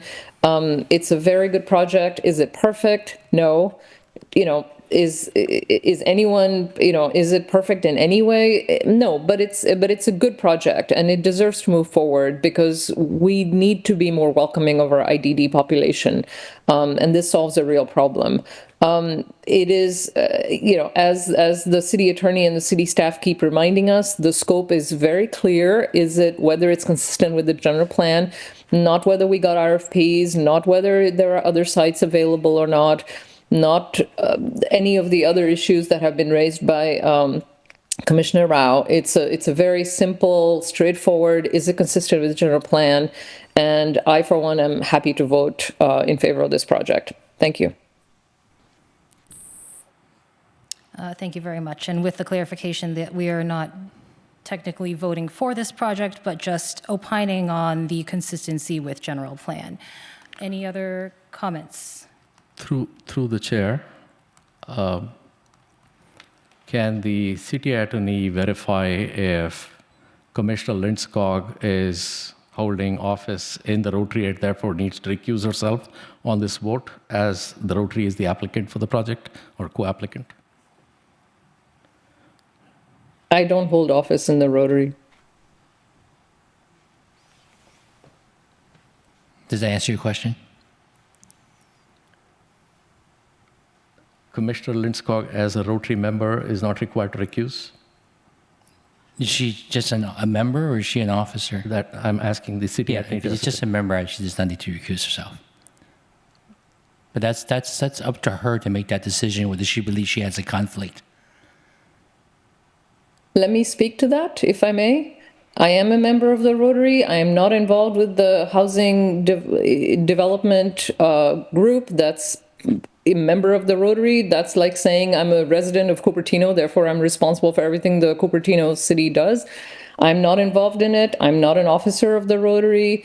I have not been involved ever with the housing group in the Rotary, so I don't see a reason to recuse myself. Would the city attorney like to confirm if a committee membership would qualify for recusal and whether there is a committee membership involved here? I probably would need to take some time to understand the background facts, but the most important thing is it really is up to the individual commissioners, the members of the body, to decide whether they have such a conflict that they believe they need to recuse themselves. Thank you, city attorney.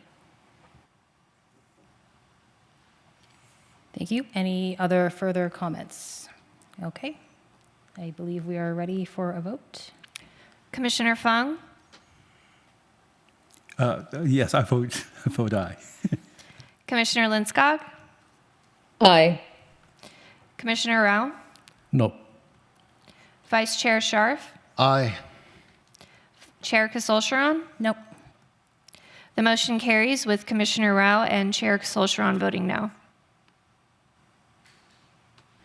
Thank you very much. Does the commission have any need for 5 minutes of a break? Any interest? Yes. Thank Okay, you. we will adjourn for 5 minutes. Thank you. All right, thank you very much. And before we move on to the study session, I believe Commissioner Rao had a motion he wanted to make regarding the order of the items. Yeah, through the chair, if I may make a motion to move the staff and commission reports and future agenda setting items up front so that planning staff may leave after that. I'll second that motion. Can we have a vote, please? Thank you. Commissioner Fung, Aye. Sorry, can I make a comment before we vote? Yes. So I sent an email to the staff about this, but they're about to cut the electricity on me in like about 10 to 15 minutes. So I would actually prefer if we do the ATP first, I'm able to provide comment on that agenda item before the neighborhood loses all electricity and I'm kicked off the meeting. Okay, This then should- I will withdraw my second and I think, Through the chair, this should take us less time than the discussion we're having. If we can let staff finish up and leave, otherwise they will have to stay the whole night. I want to respect the lack of electricity. I'm not sure what that situation is. So let's quickly move on. Is there, City Attorney, anything procedurally we need to do to withdraw the motion? Okay, thank you. Okay, so we will try to quickly move on to study Through session. the chair, do I have an alternate second to give 3 minutes so that staff can leave after that? Is there an alternate second? Sounds like we don't. All right. All right, so we will move on to the study session and, we'll try to be expedient due to electricity issues. Do we have a staff report on the update of active transportation plan? Yes, Chair, there is a staff report and presentation. So, good evening, Commission. My name is Matt Schrader, Senior Transportation Planner. I'll be providing an update on the active transportation plan and the work that has been completed since this item was presented before you in September of last year. So tonight we'll go over the project again, just to remind you about its purpose, the outreach that was performed during Phase 2 and what we heard, the changes that we made based on the comments from the commissions, the public, and council, and then some new guidelines that we intend to incorporate in the final plan, which will aid with project delivery, as well as assessing project success. So the project is a CWP project. It's also a recommended measure in the CAP and a recommended action in the city's Vision Zero action plan. Council approved funding in June of 2024 and then approved the contract in December of 2024, and the plan or the project itself started in early 2025. So the purpose of the active transportation plan, just as a quick reminder, is to make it easier to walk and bike in the city. It identifies gaps in the walking and biking network and then uses data analysis and public input to come up with recommendations for addressing those gaps. So we just concluded Phase 2, which was the project recommendations phase. And during this phase, we reached out to the public to see which of the proposed network recommendations they preferred. We're going to present their preferences here tonight. Following Phase 2, we then transition into the preparation of the draft plan, where essentially we're just combining all the elements that have been developed over phase 1 and phase 2 into a document, and then bringing that in June for adoption consideration. So the plan was presented following phase 1 to the BPC Planning and City Council, and we received several comments from the commissions and council, both related to the project scoring criteria as well as to the plan itself. So first, what we heard from the public. The public was reviewing the network recommendations, and these were recommendations that were developed following phase 1, which was the needs assessment and existing conditions phase, and the network recommendations are based off of state and federal guidance, past plans from the city, public input, and data analysis like the active trip potential work. The network recommendations are categorized into both bike and ped. Here we see the bike projects, so shared use, Class 4 separated, Class 2B buffered, Class 2 bike lanes, and neighborhood routes. And then for the pedestrian projects, these projects were grouped into typologies, and when it comes around to delivering the projects, this will help with being able to be flexible in the delivery process. So they're grouped into typologies. Type A is signage and striping. Type B, you can think of as physical improvements. And type C relate to traffic signal changes, modifications, traffic control Excuse me, improvements. can I interrupt you for 1 minute? Yeah. Can we get the screen to just show the slide? Oh, I'm As sorry, much I as thought I was Okay, thank presenting. you. Okay, thank you. So phase 2 consisted of 8 pop-up events, 2 community workshops, 1 in person and 1 virtual, and then 3 public hearings that I mentioned previously. In the photos here, we have the Creekside Farmers Market, the Senior Center, and Diwali Festival. So the public comment on both the bike and ped projects. Here we see the pedestrian projects and kind of the information that we gathered from the community during this phase. So there was strong support for the shared use projects, obviously, as well as strong support for improving intersections along key roadways. Those being Stelling, De Anza, Stevens Creek, Blaney, and Bollinger. For the bike network, again, there was strong support for shared use paths, as well as upgrading facilities on the city's major roadways, and then also wanting there to be extra focus on how to improve access to schools for students that bike, specifically figuring out how to improve neighborhood connectivity through traffic calming measures. And here we see the community's preferred network recommendations. So on the left, it's the pedestrian projects. You can see that the trail projects appear at the top, as well as some major intersections like Blaney and Stevens Creek. And then for the bike projects, the shared use paths were removed, so we're just looking at the roadway facility projects here. So major roadways again, Stevens Creek, Blaney, Homestead, Bollinger, and Stelling were the community's preferred bikeway projects. So in September, we presented the draft project scoring criteria and made some changes to that criteria based on the comments we received from the commissions and council. And during our presentations, there was clear consensus across these 3 bodies, mainly that safety for students should be prioritized, the scoring metrics themselves should be very objective and data-based, and then technology solutions need greater consideration. So rather than having those improvement projects included as programmatic elements, we've elevated those so that they're now network recommendations that stand alone equally with traditional network recommendations like the bike and ped projects. So what this means, so for the bike network changes, the revisions we made, when looking at the high injury network, we made some modifications to scoring so that a project would receive 20 points if it's on the high injury network and 10 if it's within 1,000 feet.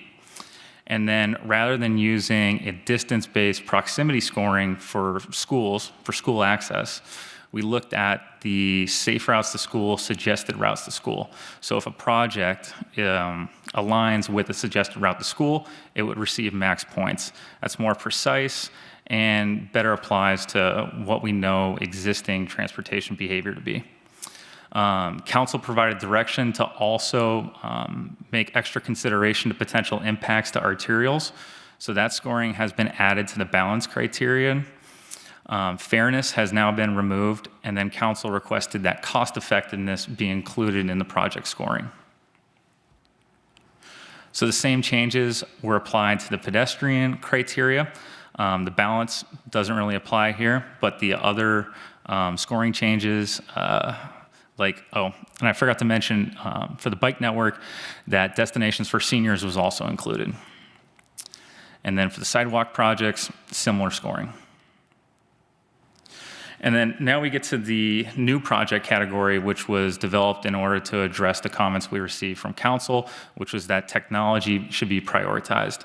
So we've created these transportation technology corridors, and we did this by first looking at the typology C intersections that were the recommendations.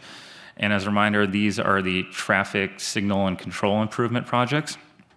And then looked at those locations and evaluated their overlap with the Vision Zero high injury network. Then we also considered which of those intersections the city actually maintains and has control over. And then following that, we looked at where along those corridors there's higher rates of collisions where the primary collision factor is either red light running or traffic signal violations. And then based off of that, we've developed 5 technology corridors that will then be scored equally with the bike and ped projects. And now, using that draft criteria, we rank the projects.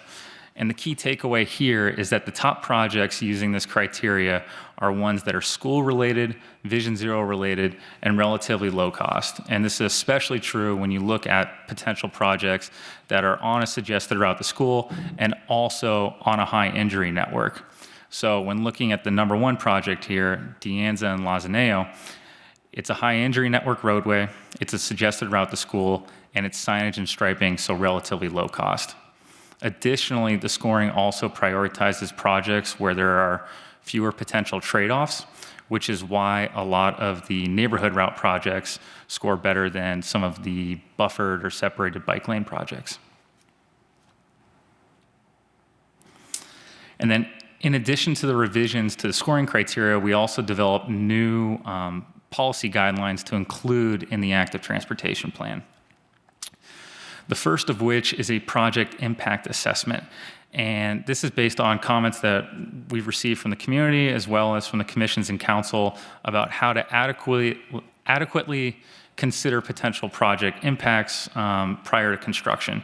So what this is saying is that once a project has been initiated by the city council and a 30% design is complete, that design, if there are known impacts that are discovered, will then be presented to the city council.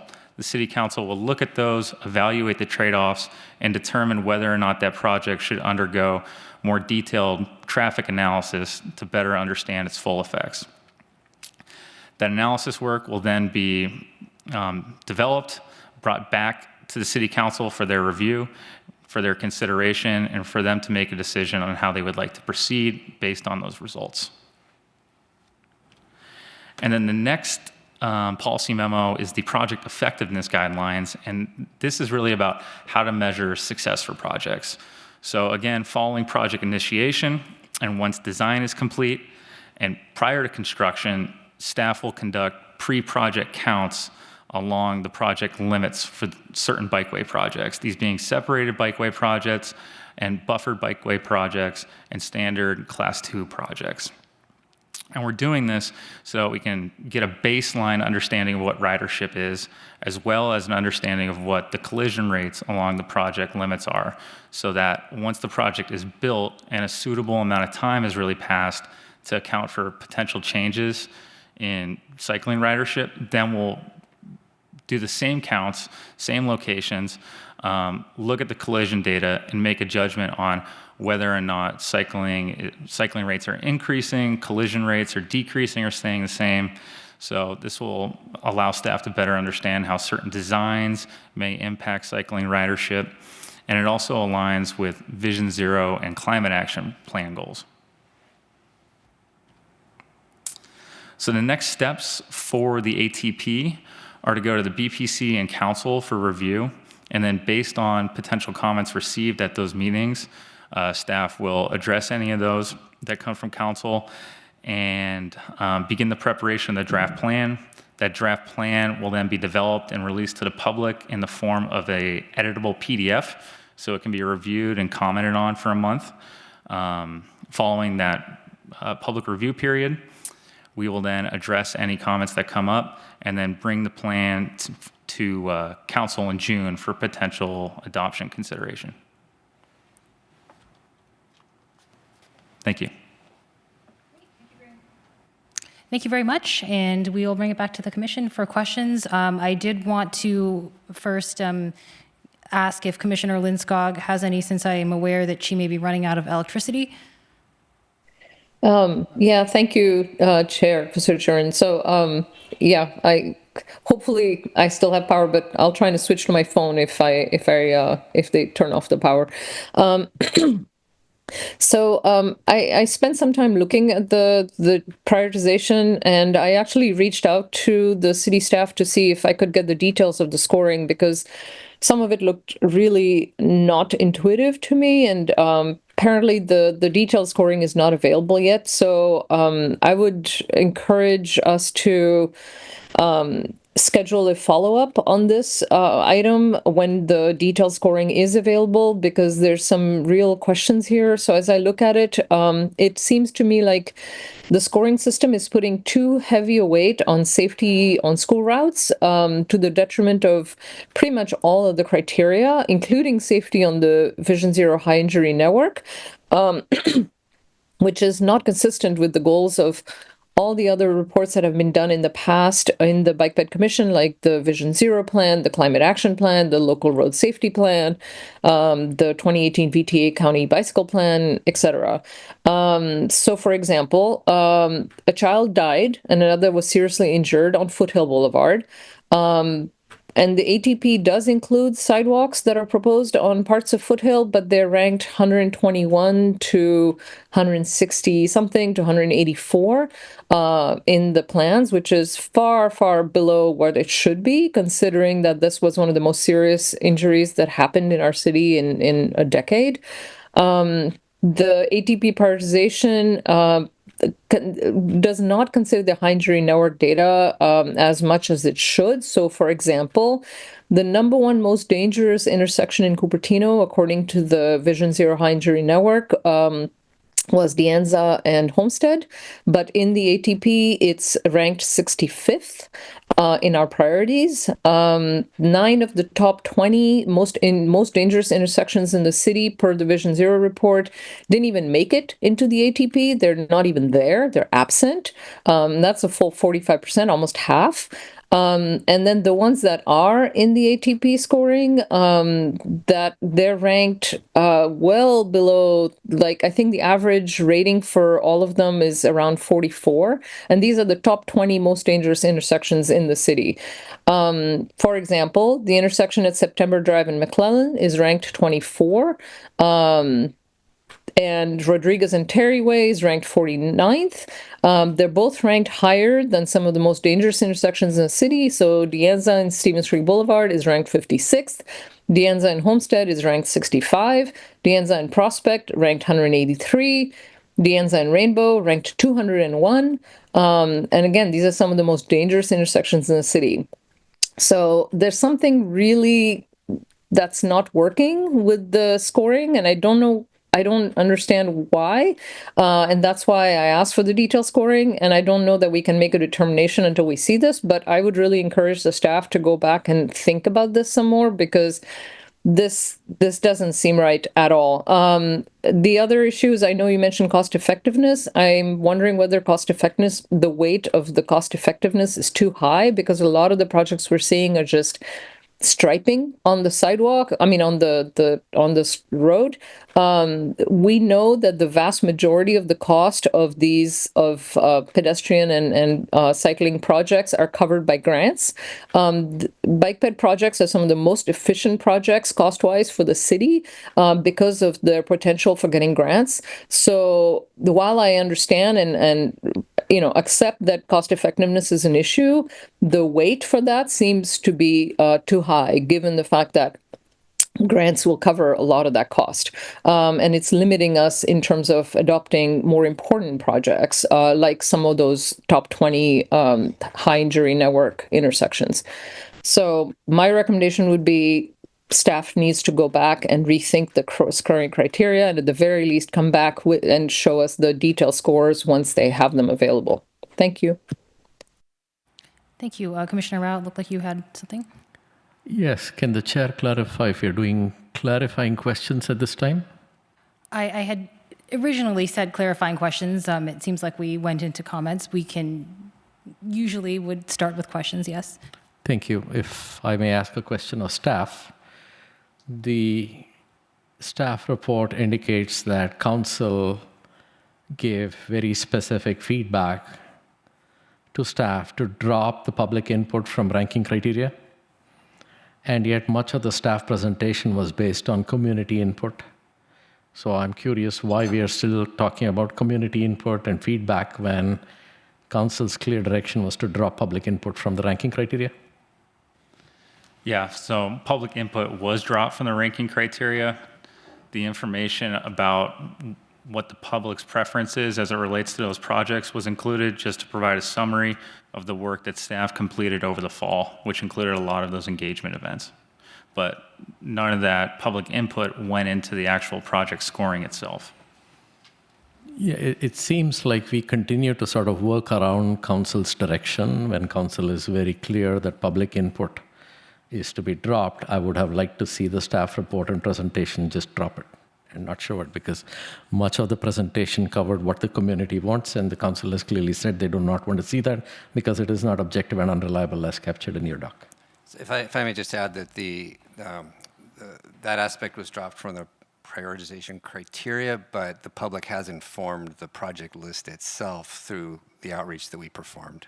So the foundation of the plan, being the projects, was informed by the public. But the council direction was to discount it in the prioritization criteria, which is what we had done. Yeah, I would take issue with the reference to this as public input. Much of our 60,000 people do not give you input. The people that do give you input are motivated people to see certain types of projects. I was also present during some of your field input sessions. I want to commend Matt Schroeder for excellent work and all of the work on weekdays and weekends that went into collecting input. Really appreciate that and saw that firsthand. However, I will point out that public was not informed where they would be losing street parking in front of their homes explicitly. I had to point that out to the public in the few times I was actually present. So if you might clarify if the community input gathering explicitly disclosed to those that you were gathering input from that street parking in front of their homes would be lost if there were bike lane projects proposed on their lane.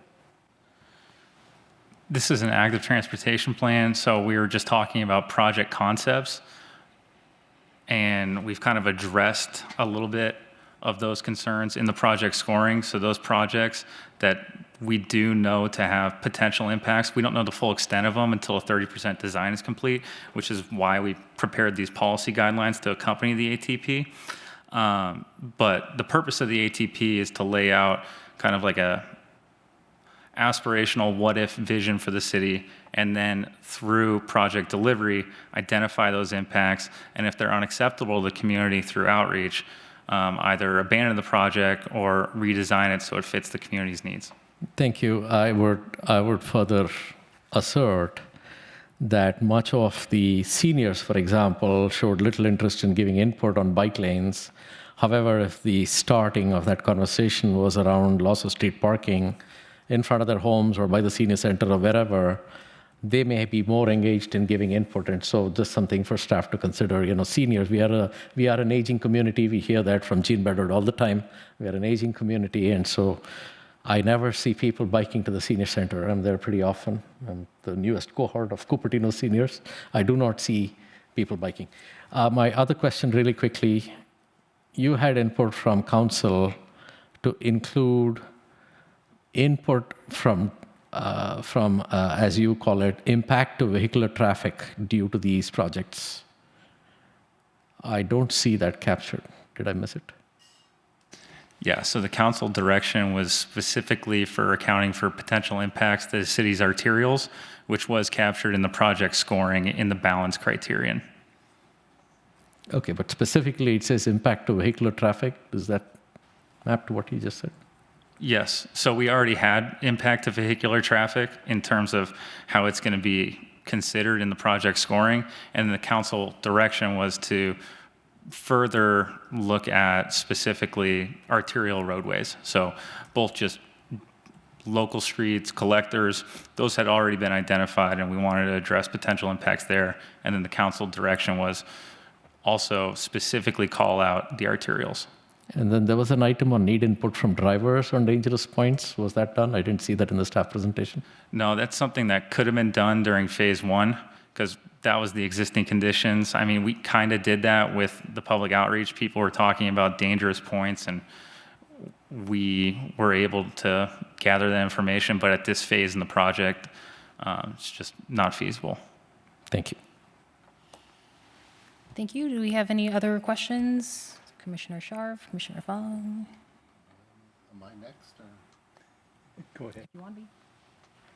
Okay, thank you. First, let me ask the city attorney, do I need to disclose that I'm a senior and for how long? Because I believe I've been a senior a lot longer than Commissioner Rao. You're a senior? I thought you were 45. Almost. Anyway, I am often at the top 2 intersections in that priority list. And they're scary often. And one reason they're scary is there is almost no enforcement by our sheriff on people running red lights.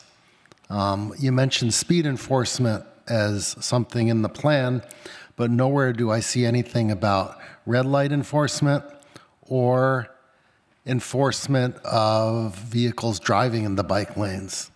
So years ago when I was mayor and I got a letter from a student at Kennedy saying they couldn't bike to school because the cars on Hyannisport were creating a second traffic lane in the bike lane. So the city manager at the time contacted the sheriff. The sheriff came out one morning, gave out 35 tickets in one morning, but as soon as they stop enforcement, the problem returns.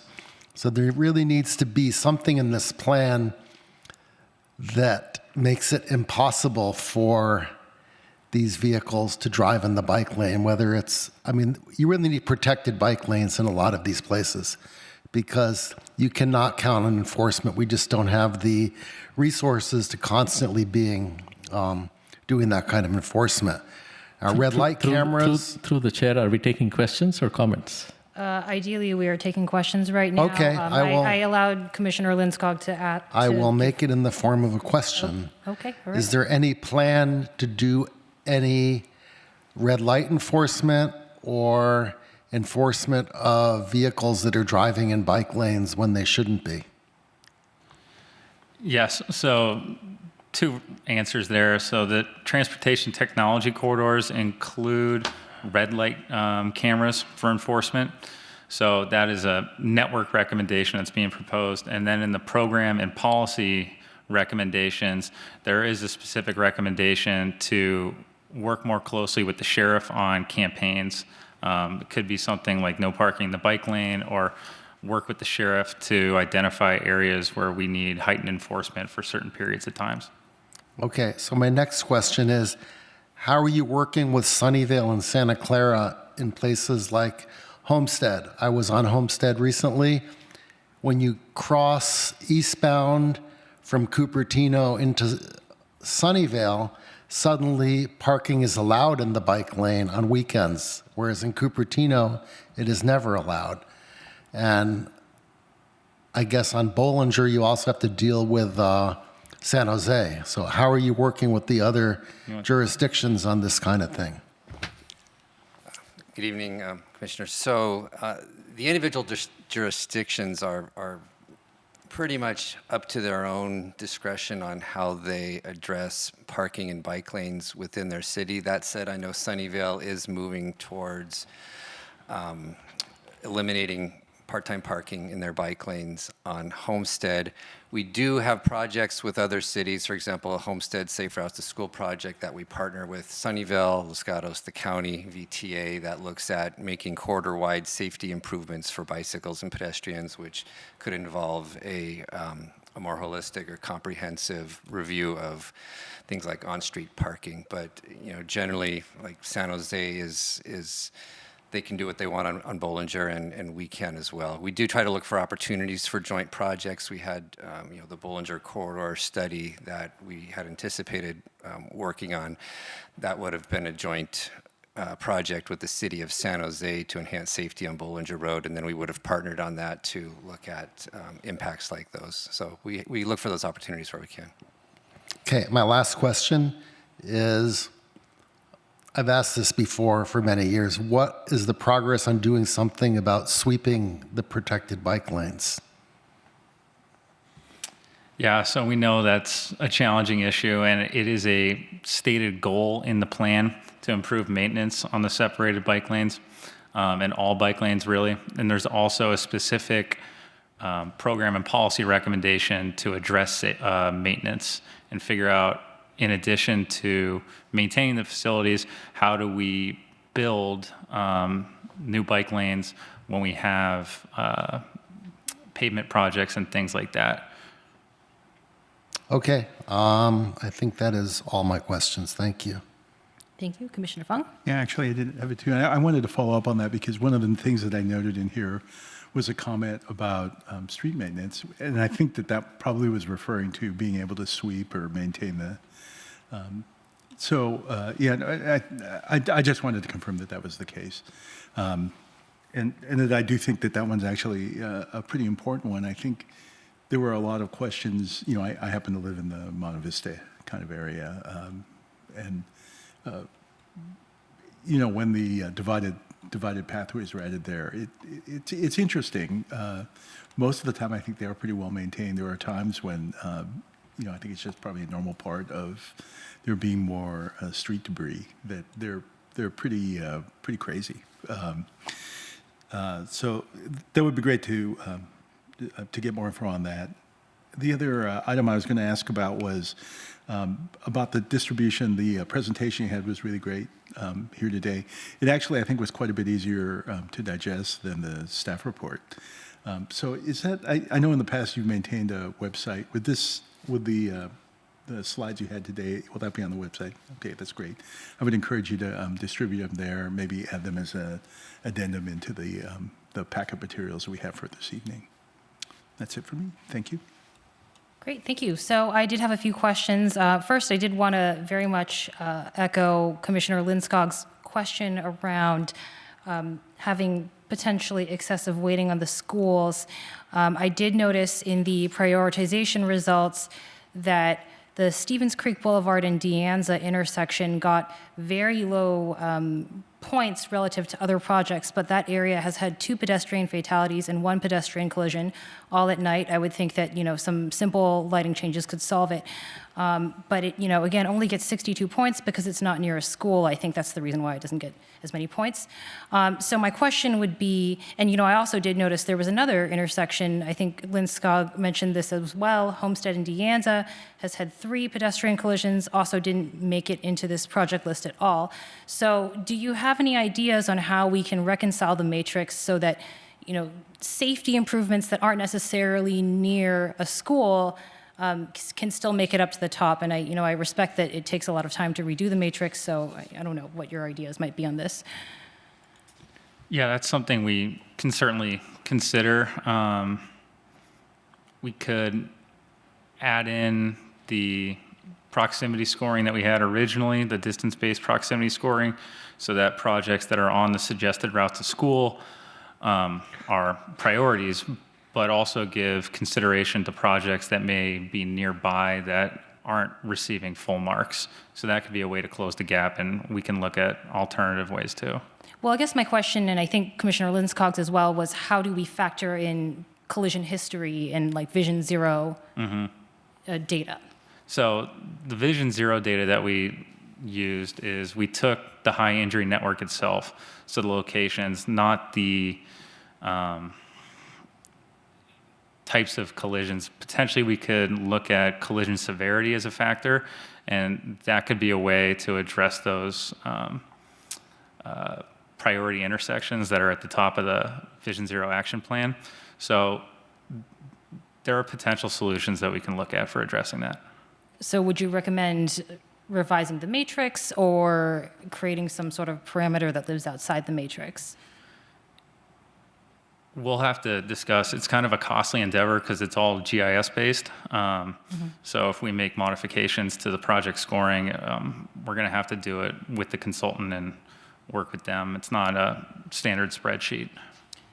Okay. And I might add also, we're going to be going to the Bicycle Pedestrian Commission for input, as well as the City Council for input. So once we've spoken to all of the commissions and the council, we'll sort of consolidate the comments and determine the best way to proceed in terms of reviewing the prioritization criteria. Okay, and I understand that this is just a draft list, but how can we suggest items for this? Like when is it open for commission suggestions? So the time to suggest projects would have really been during the existing conditions phase in phase one, or the needs assessment phase, where people were commenting, hey, this is a barrier, I need access to this destination. And then based off of that information, this is how the network recommendations were developed. I see. So even if we see, for example, Homestead and De Anza as an important intersection, it's too late to get it into this list.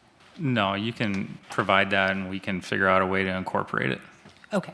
All right. Thank you. Commissioner Rao, you had more questions? Yeah, thank you. I am struggling on how to understand where you have gone with phase two, because I attended the council meeting and council was pretty clear that they thought public input was distorting the process, and they wanted to actually see a roadmap of projects so that they could rather give input on the roadmap rather than these ranking criteria. I think another part of the input was also about whether the ranking criteria was stress tested. I believe our current mayor and then former vice mayor asked whether you did stress testing on proposed criteria. I did not see that in the staff report, the two specific comments from council, which was provide a roadmap of projects so we can provide input on that. And then secondly, the stress testing of these criteria. Is it staff's recollection that those two items were comments from council? Otherwise, we might have to look at minutes. I don't recall those comments. I don't believe they were captured in the council action. We did meet with the now mayor to talk about her comments specifically and her questions around, I think, stress testing. And if you could please elaborate a little more on the stress testing. I believe the then vice mayor was saying if you applied the criteria to a set of projects, how would they fare?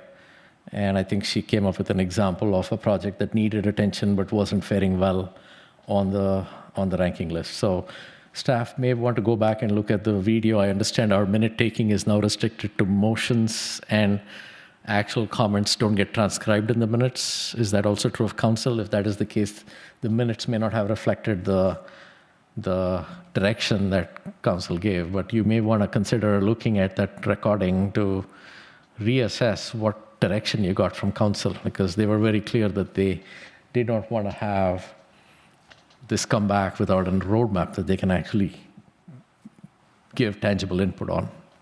We will go back and check the recording. To our recollection, we've captured the council's comments, and as Matt indicated, we did meet with Mayor Moore to discuss the outcome of the council meeting and our direction in preparing this next phase, and what we heard was support. So. And I look at the staff report and I'm trying to assess what input would you like from us, because as I read this report, I continue to see, community input, and then are the goals and priorities here based on that community input then, or should we ignore the goals, or how should we look at, given the council input to drop the use of community input as a criteria, and the fact that much of this report refers to community input, including the presentation, how would you like us to approach this today? The recommended action was to provide feedback on the attachments, so the policy documents, the criteria, and the project list. The staff report was intended to provide context and background on the work that was performed during phase 2, which was the community input. Right, so can you repeat that one more time? What is it that you would like to get input on? The policy documents, so the impact assessment and project effectiveness guidelines, as well as the criteria, the project list, and potentially the program and policy recommendations. Right, and the basis for forming this criteria was public input? Well, to some respect, yeah. So it's based off of the plan goals. And those plan goals were developed by consolidating all the existing plan goals and then refining those following phase 1. And many of the attachments also include or incorporate comments and concerns we heard from the Planning Commission and from the Bike Commission and from the City Council. So it incorporates the total of what we heard from the community and the commissions and council. Is it staff's intention to do a sort of a mathematical union of all the input you get from the bike ped and planning and city council and sort of amalgamate all three into some superset? Or is it that council has final input and once it is heard at council, it's only the council input that matters? The commissions advise council and advise staff. So we do our best to incorporate the commission's advice. We take that to the city council, and ultimately the city council will adopt the plan. So our primary goal is to make sure that the city council is happy and incorporate supportive of the commissions and what they've told staff. So is it fair then to say all the material here is based on your superset of the three bodies of input that you got previously? I would say so, yeah. Okay. I might suggest you might want to test that with council, because the way that this works is we recommend to council, but council has the final say. They override us very often, and at that point, our input is not to be taken any further. So we are next week. Wonderful. Yes. Yeah, I struggle with giving input given what you just said, and my understanding being this should only be at this point following council guidance, which you have captured, so thank you for capturing that. But the council guidance is very clear, which is focus on certain things, which I don't see being the basis for the goals and policies that then lead to the prioritization criteria. So at this point, I might even ask, is this ready for council? We feel it is. Mm-hmm. Okay. No more questions. Any other questions before we move to public comments? No? All right. City Clerk, do we have any public comments? We have no speakers in person and no hands raised on Zoom, Chair. Okay, easy. So we can now move on to comments. I know some people have started to provide that. Would anyone like to start? And we can also make straw polls if anyone feels strongly about an issue, if you want it recorded. I had a few comments. I wanted to. So first of all, thank you for the update. I would also. There were comments regarding the weighing mechanism. I think that that's an effective way to generate metrics. It does seem. I would concur here with Commissioner Lindskog and the chair here, that it seems like in some cases the weighing may have shifted the balance heavily. I also noticed the very strong emphasis on school paths. I think that one of the things that I also noticed was it seemed like there was, in earlier versions, there was an emphasis on improving transit routes among the parks, and that actually captures maybe an older component of folks in the city. I think that it looks to me like maybe that got combined into the park proximity got combined into the school thing. In some respects, maybe that helps because the school weighting was high.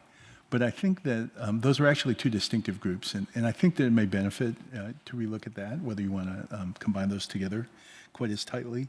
I think that both those categories would rate very high on the scales. that you had, and I think that was it for my comments. Again, I appreciate the thoughtfulness of of what you're trying to accomplish here. And then I would just say, I would just step back from that just a hair. One part was, my comment with regard to the parks, and then I think also some of the heavy traffic areas. Also, I think again, it may be because of the very high weighting that the schools had that those became de-emphasized. So I don't know that what the right answer is for Stevens Creek Boulevard. But I feel like it just seemed to me at a glance that it seemed a little de-emphasized from where it probably should be. You have no choice in for many of the arterials, you have no choice but to go on those roads. So hopefully we can have, people can feel comfortable that this is addressing that. That's it. Thank you. Thank you. Anyone else have comments? Through the chair. How are we to approach this? Are we not allowed to take votes? Maybe it's a question for the city attorney. Were we to be able to take votes on the recommendations? Or, because one thing I want to go back to is the comment that, I want to be very cognizant that staff are getting input from 3 bodies, and within those bodies, 5 very diverse individuals. And this may just be leading to a superset of feedback. And I think council has already given feedback at this stage, which is very prescriptive. And I think part of your matrix, which everybody's commenting on, is reflecting council's input, if I'm not mistaken. Is that fair to say that? And so the change that we are seeing is very deliberate and a result of council input on the process of how you would prioritize. Is that? And so my question back to the city attorney is, should we continue this, everybody gives input, because we went through that in phase 1 and that is behind us. So in phase 2, what is it that we are trying to do with this item really? Because council has already spoken. Well, this is a follow-up study session, and so staff here is open to hearing your feedback and comments on what they presented to you. To the extent there are differences of opinion among this body with respect to that feedback, then it's appropriate to take a straw poll, because at some point it will go back to the council and it will be helpful for them to understand and see the discussion and how much support a certain position would have. So far, I haven't yet heard any disagreement regarding any of the points that were raised, but that's how I think we will proceed. Yeah, if I may synthesize the disagreement that I am seeing here, I think staff's report rightly reflects the changed prioritization criteria based on council input. And members of the commission are reacting to that changed prioritization criteria. It's showing a different set of projects that is a result of council input. And so are we at this point revisiting council input and saying we didn't like what council said, therefore we will give you different input again? I guess what we're seeking feedback on is, how does the planning commission feel we've addressed council's comments? So you can comment on, do you think we adequately captured the comments that were provided to us from council? Okay, fair enough. So my feedback, for what it's worth, would be to maintain 100% fidelity with the guidance you got at council and not to have to revisit that. I think there was very pragmatic feedback from council to focus on an actual roadmap that they can give you input on, as opposed to the criterias that turn into unpredictable matrices that nobody feels that they got what they wanted out of it. And so I would encourage you to go back and look at the recording of council's meeting if the minutes did not accurately transcribe their intent, and to look to be 100% aligned with what council asked. And at this point, I do not want to reopen the process of giving input and then revisit what you heard previously from council. If your matrix is based on council criteria And I did not hear it was completely based on that, because certain things like input from drivers was not taken. So I would say my meta input to you is try to be clear on what council said, and when you go back, try to meet that. That's all I have to say, because I feel council was very pragmatic in their input. Thank you. Thank you, Commissioner Rao. I did have additional feedback, and actually, thank you to staff. I actually do feel like the Planning Commission feedback to some extent was taken. I do remember asking for greater accountability around bike count data, and it was great to see the paper around, counting pre and post project, and I appreciate that. So I have one item that I would particularly like to discuss this evening that is different from what was previously discussed, and I wish I had brought it up earlier, but I hadn't considered it. And I'd like to ask that we consider public safety response times in the active transit plan. This kind of came as I was looking at the draft prioritization results, and I saw a lot, I think about 8 separated bike lane proposals. And I wondered what the impact is on emergency vehicles and their ability to get through town. And so I actually had a very interesting chat with the sheriff today. And the sheriff department opinion is actually generally, I spoke with one, but this person said that this is the opinion of many people that he works with, is that they fully understand why the concrete barrier bike lanes are desirable, but they actually do slow down emergency response times because vehicles cannot pull over to let the police, the fire engine get through. And actually during peak hours, the emergency vehicles entirely avoid the roads with separated bike lanes, and they are forced to go into the neighborhoods and take alternate routes instead. So now you've got, sirens going through your neighborhoods. And so we absolutely want to make things safer for the bikes, but the general opinion of, I haven't talked to the fire department yet, I have reached out to them, but the general opinion of the sheriff at least is that, we do need to be very thoughtful about where the concrete separated barriers go. They cannot go everywhere. Now, the buffered bike lanes where you just have a painted buffer or anything where there's just paint and cars can continue to pull over, completely fine. But there is, objectively speaking, a trade-off with longer emergency response times that happen when we add concrete barriers to the city. And so, with the 8 that were proposed in this plan here, I would ask that we be very strategic in how we think about where we are blocking off roads. And I think it becomes a much bigger problem with the small roads where it's 2 lanes. And one thing that the sheriff mentioned actually was a lot of times on the smaller roads with a concrete bike lane, they don't even want to turn the siren on because they are going to massively confuse everybody in that road because nobody has anywhere to go.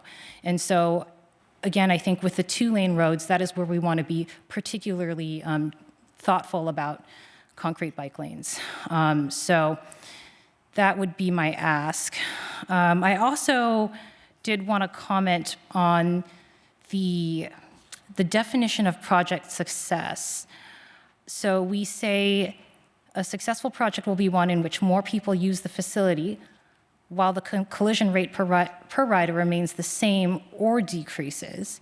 Would we want to revise that definition of success to just aiming for a collision rate per rider to decrease? Because, if you're increasing bike riders or pedestrians on the road, and your collision rate remains constant, that means we're actually seeing more accidents. And is that something that we consider to be success? So the aim with that metric was to align the CAP goal. So the CAP has a stated goal to get, I forget what the mode share split is for active transportation, but it has certain benchmarks it's trying to hit. It's like 15 and then 20 over certain periods of time. So that safety plus mode shift rate tries to capture our Vision Zero goals, so no fatalities by 2040, with those GHG goals that are in the CAP. Okay. Got it. Thank you. So I think, are there any questions or more comments from the commission? Yeah, I was just going to add the comment around safety as a goal. Could that be expanded to include what the chair referenced? Because a dimension of safety is also the indirect impact of safety due to these concrete medians or concrete buffers that may prevent expedient access of emergency responders. I particularly am concerned about all of the new projects around the city, the Westport Senior Assisted Living, the memory care units, and in case staff may be tracking this, De Anza is proposing a 25,000 square foot medical clinic on the parking lot B. And so there's a number of projects around the city that are either medical or quasi-medical. I happen to live near the Cupertino Health and Wellness, and I know how much emergency response vehicles get there. It's almost every day you hear sirens.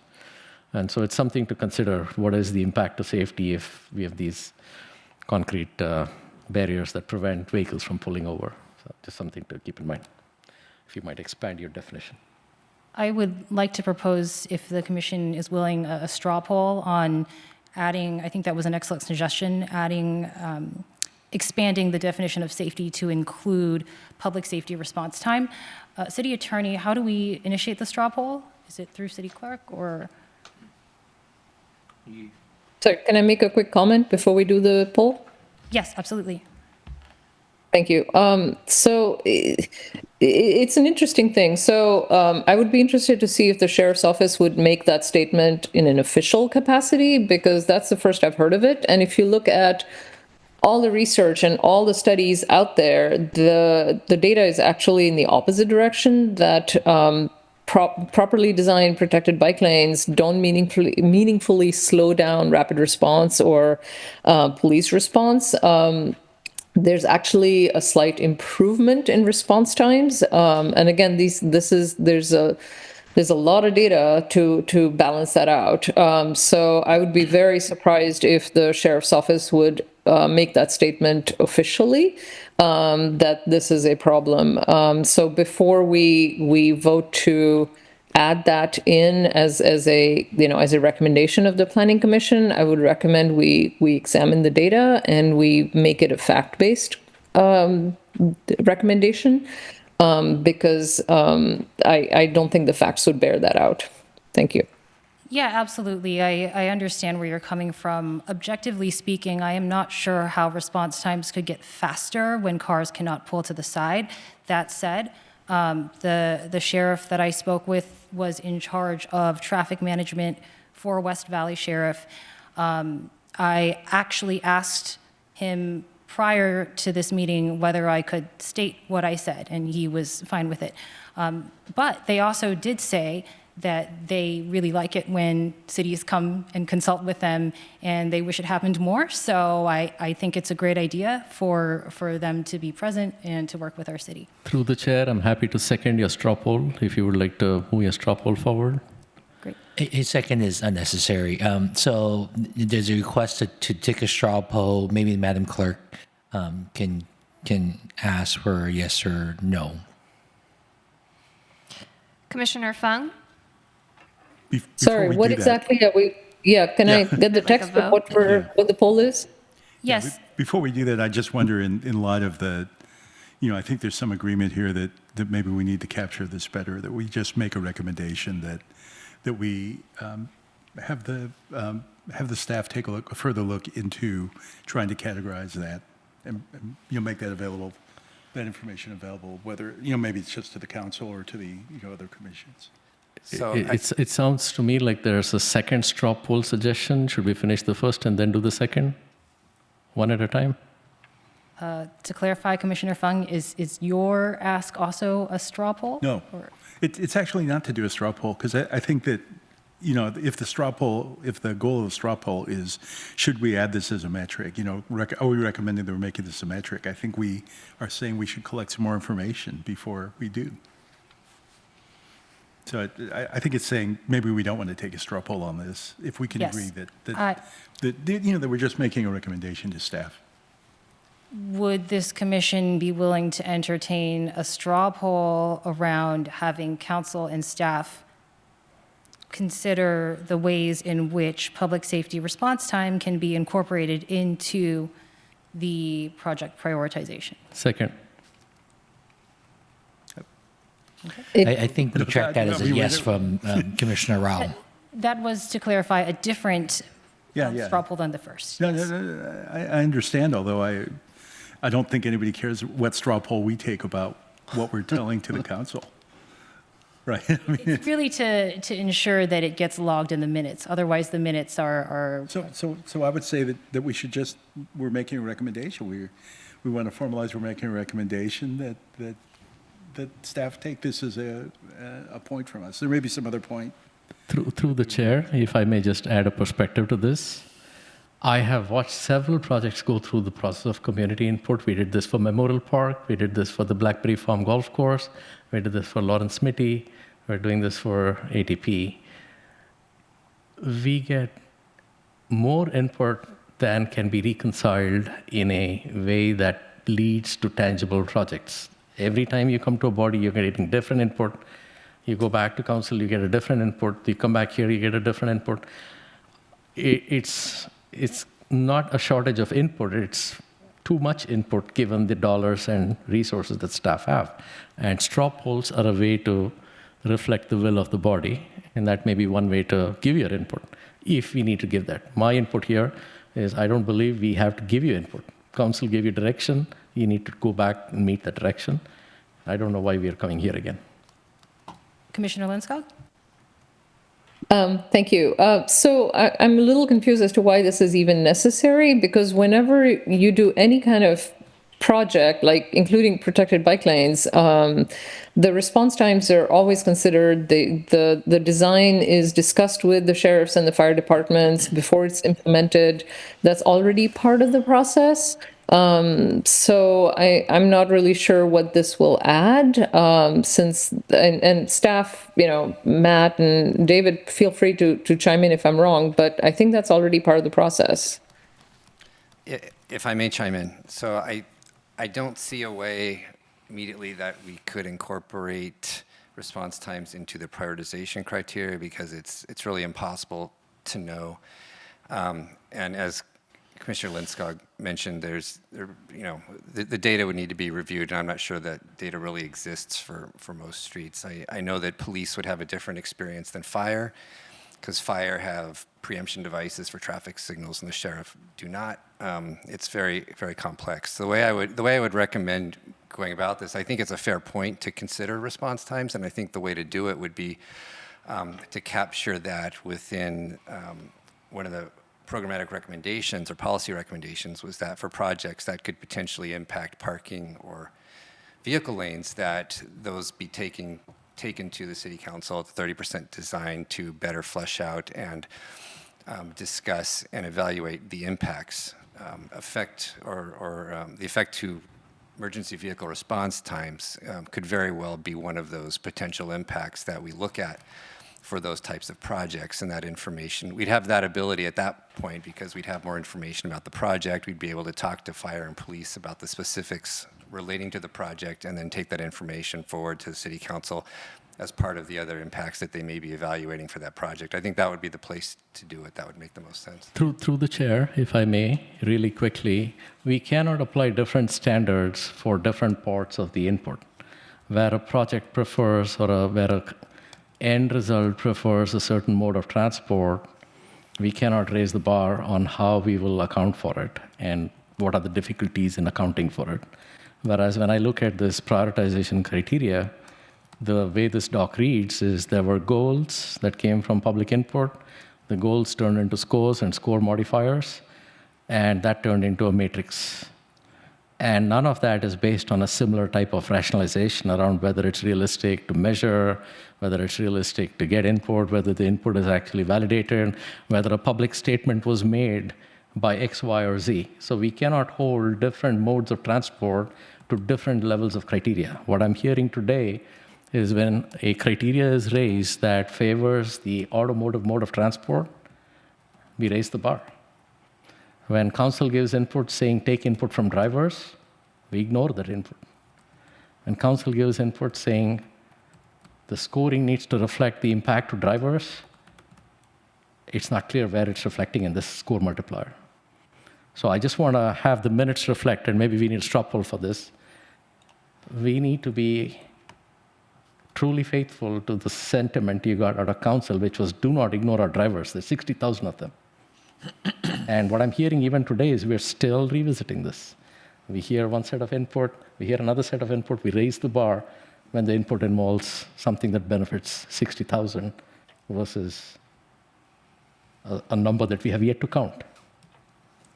Thank you.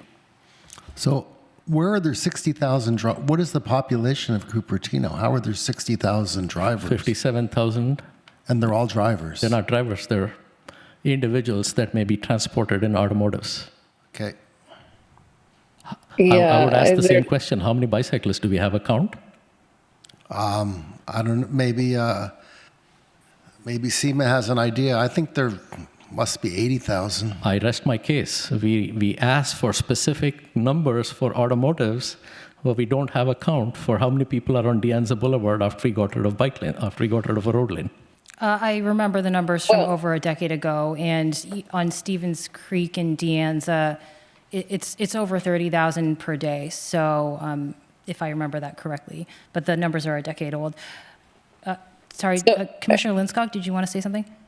Yeah, I just want to say, I mean, it's kind of pointless to get into the how many thousands of drivers there are and how many thousands of bicyclists and pedestrians there are. I mean, a huge percentage of our students bike or walk to school every day. So whatever the numbers are, and a lot of people walk and drive, so they're not just pedestrians or just drivers. So rather than getting hung up on the exact numbers, let's recognize that a lot of our residents, whatever the number may be, are pedestrians, are potentially also drivers. A lot of our students are walkers and cyclists, and we need to serve all of the residents in our city. So, you know, I don't know that we need to get hung up on the actual numbers. It's like, do we ignore them if there are only 8,000 of them? No, they're still, that's a substantial number of residents. We can't ignore them. We have to serve their needs. So I mean, to me, the main thing that I go back to is the scoring criteria puts too heavy a weight on the safety on school routes, and I'm sympathetic to the staff. This is a tough job that they have in terms of, you know, balancing out all the criteria and balancing out all of the input they've gotten from the BPC and the PC and the City Council. But the way it is right now, I think it's overcorrected much too heavily on safety on school routes and on cost effectiveness to the detriment of all other criteria, especially the safety in the Vision Zero high injury network, as I mentioned before.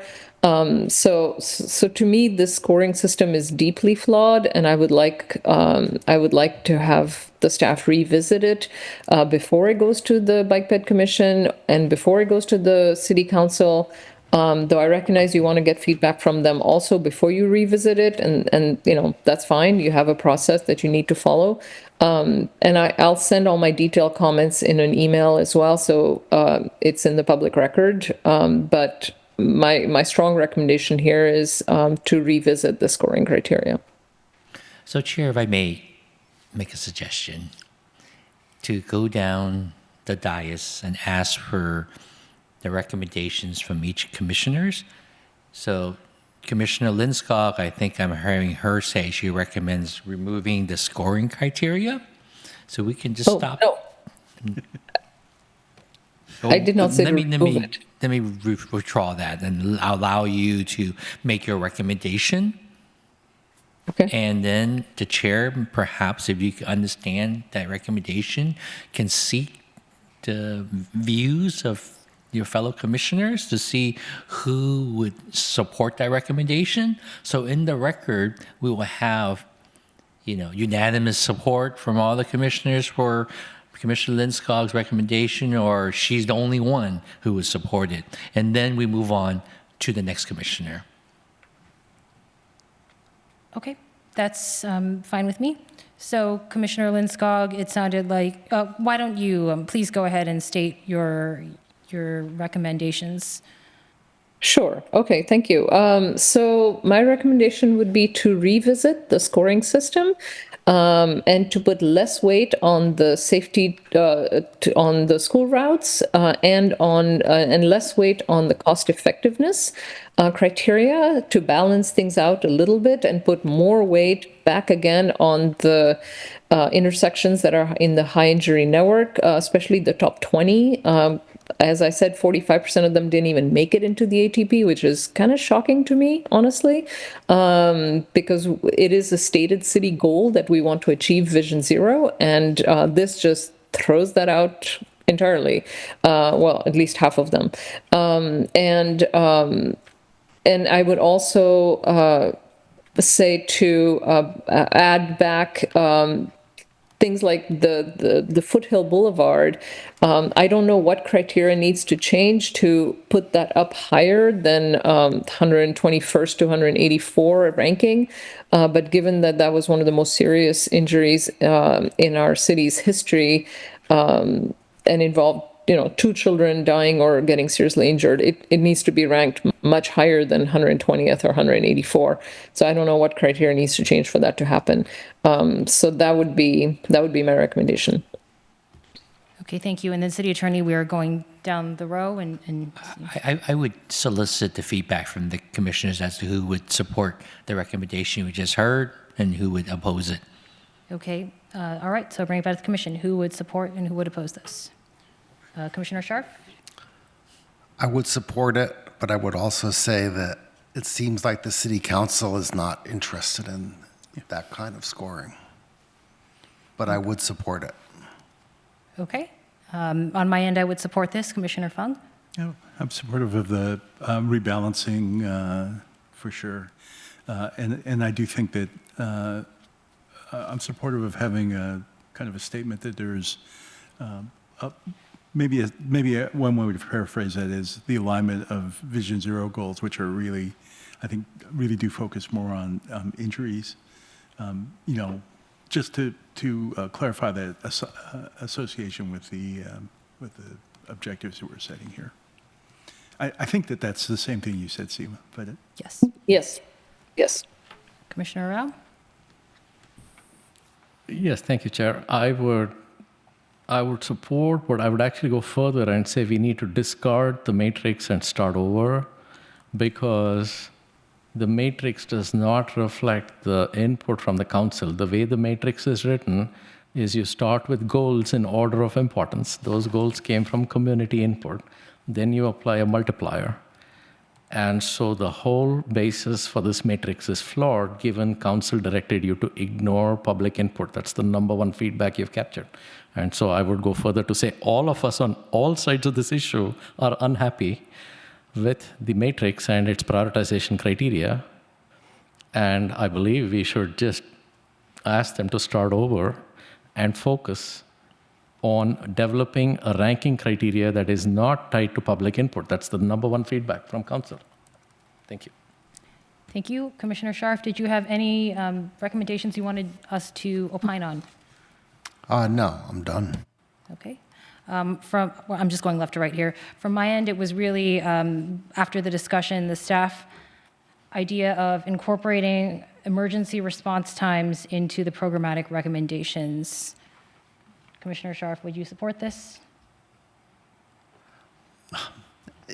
After this was brought up, I quickly looked into it, and it seems like all the studies on this show that response times often improve, but never get worse due to protected bike lanes. So I probably would not support that. Commissioner Fung?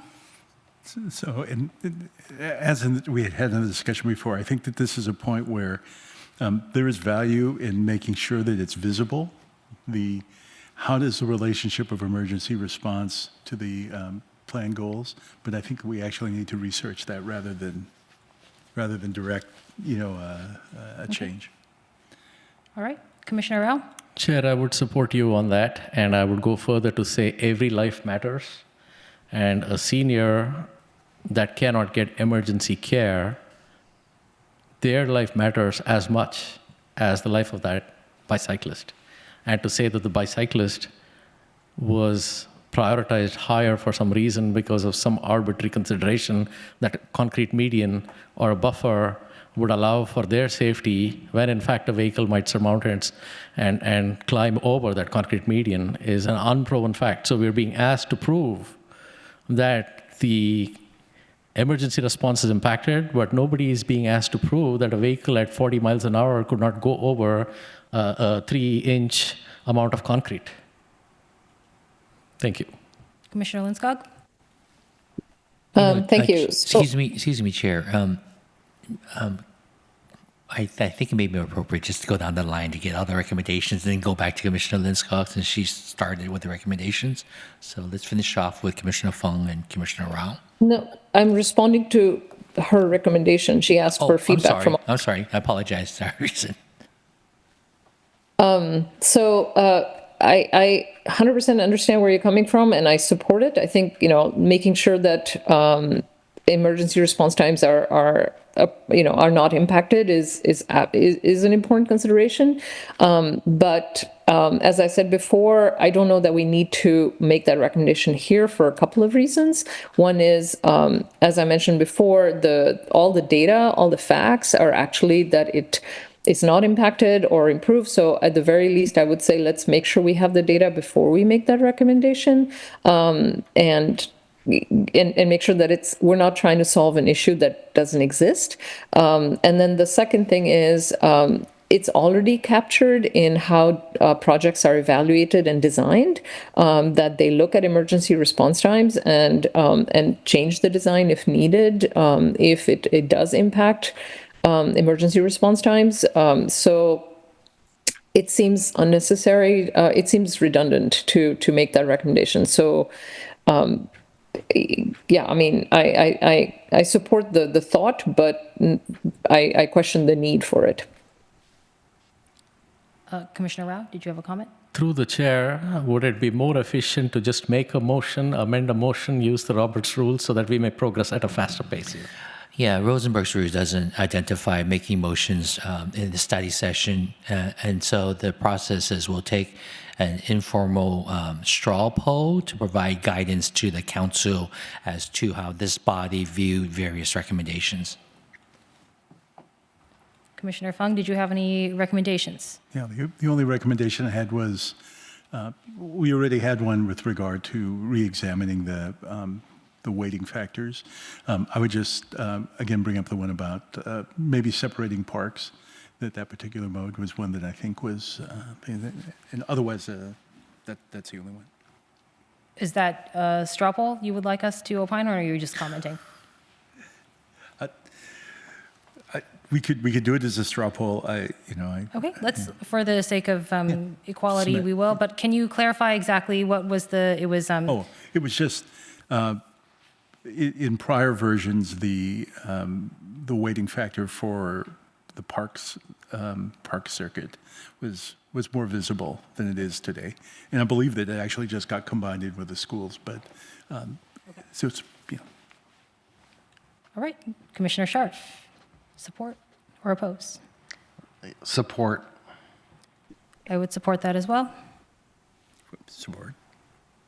I'm sorry, what are we doing? It was a recommendation to reinstate parks as a factor in addition, proximity to parks, in addition to proximity to schools. Yeah, I support that. Commissioner Rao? Yeah, I would not support that because I think it's a very complex factor. There have been accidents in Memorial Park of pedestrians that were hit by bicycles. One senior, in fact, had to go to the emergency room. So this is not a simple matter that can be weighted on criteria. There's a lot of factors here. We have seniors walking on paths that are not wide enough to allow for usage of bicycles on those paths. So when you encourage proximity to paths and shared use trails that interconnect parks, we should do that on real trails that we're building from the ground up. I would support it for Temianeno and Lawrence Mitty, but it's hard to interconnect city parks where the width does not support safety. So it's a complex issue. Thank you. Okay, and back to you, Commissioner Rao. Did you have any recommendations that you wanted to put forth? Yes, I was going to propose a straw poll from this body to see whether council's input is final and binding, or we think commissions need to revisit council's input and reopen input given by the council. I propose that council's input is final and binding, and if that is the case, then the straw poll needs to be discarded. the goals and the prioritization criteria needs to be discarded.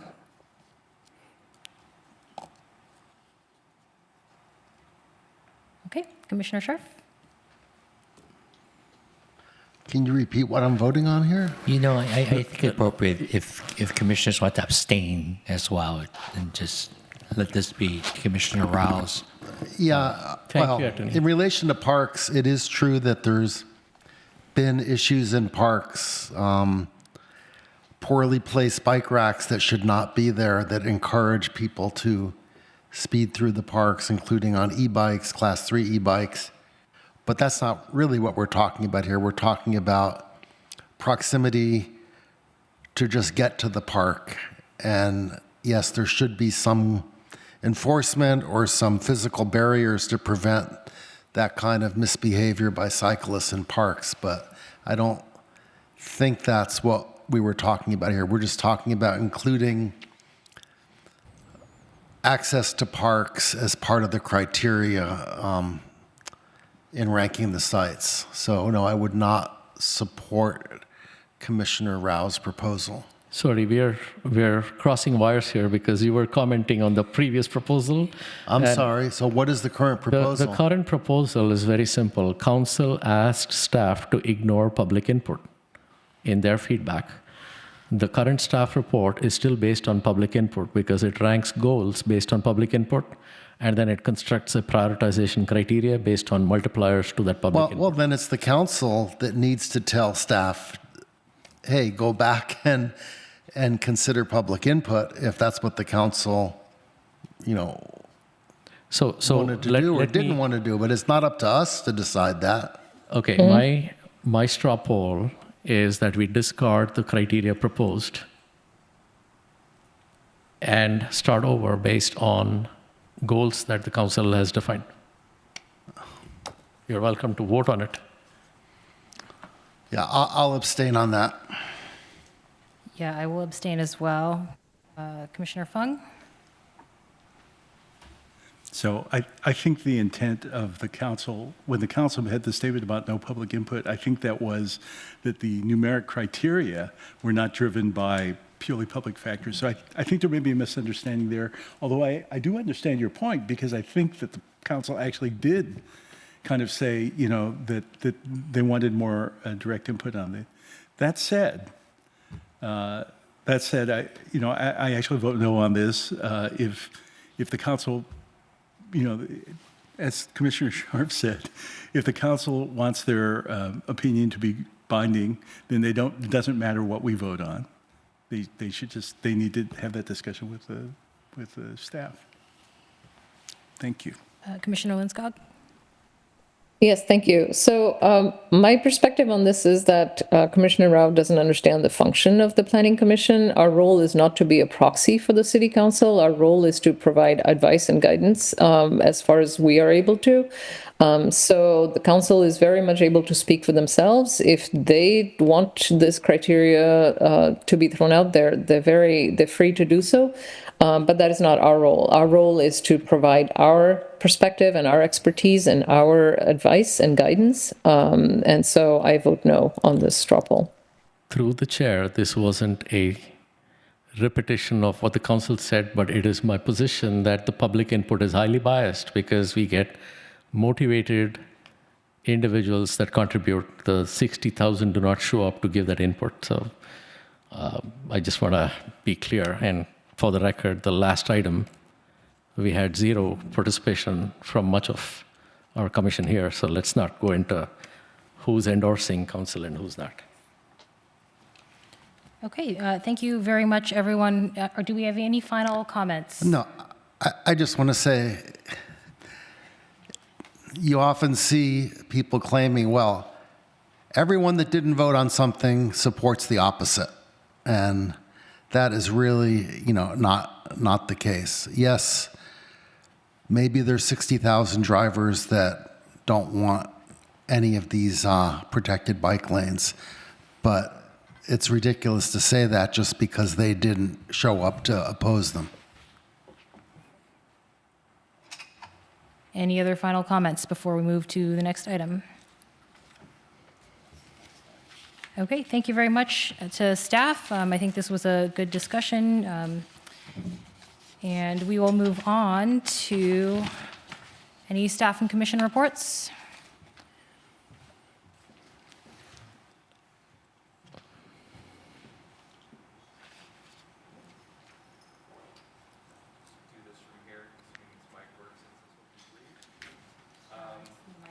The Planning Commission Academy came up already, so I just want to remind everybody that that is 1 month away. So I believe all 4 commissioners present wanted to attend.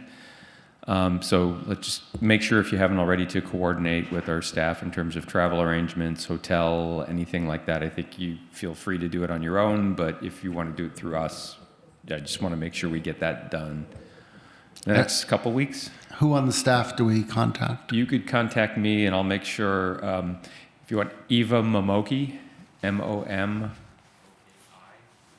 would be the staff who is setting this up. So otherwise, email me, call me, whatever you want. So the travel and the hotel will be done by the city, or we do it ourselves and get reimbursed, or how does that work? Either way, whatever your preference is. Great. So, yep, I just want to make sure that we get this wrapped up. Right, okay. And about the only other thing I had is for the next meeting, we will have a project I think people have been talking about for some time, another housing element site at Linda Vista and Evulich Court. So that will probably take up some of the agenda, but I believe it was pointed out earlier too, we had a San Fernando Court hillside exception item as well that also really needs to go to hearing. So hopefully there is capacity to have both of those projects on the next agenda. That's really all the update I had. Great, thank you very much. Does anyone have any questions? Through the chair, I believe other commissions are working on a city work program. Perhaps this is the next agenda item around future agenda, but I just wanted to point out that other commissions are working on a city work program that I believe commissions were asked to do, at least the other commissions were. So I just wanted to bring that up. And as far as commission reports, the only thing I will report is we failed on a motion to let staff go home 2.5 hours earlier that they could have. Thank you. We're there now. All right, thank you very much. Moving on, does anyone have any items for future agenda setting?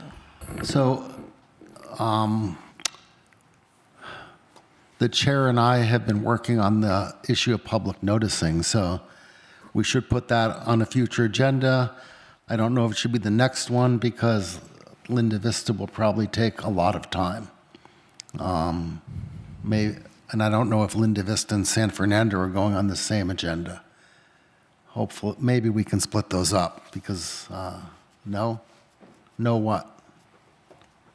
They're both intended to be on the same agenda. Okay, in the next meeting? Correct. Okay, so maybe we move the discussion on public noticing to a future meeting then, because that'll be a very long meeting for Linda Vista and San Fernando. Yep, I think that's a great point, and I do agree. I think that will be probably more like a March item. I think February is pretty full. Great, so if there are no further comments, then I will adjourn the meeting.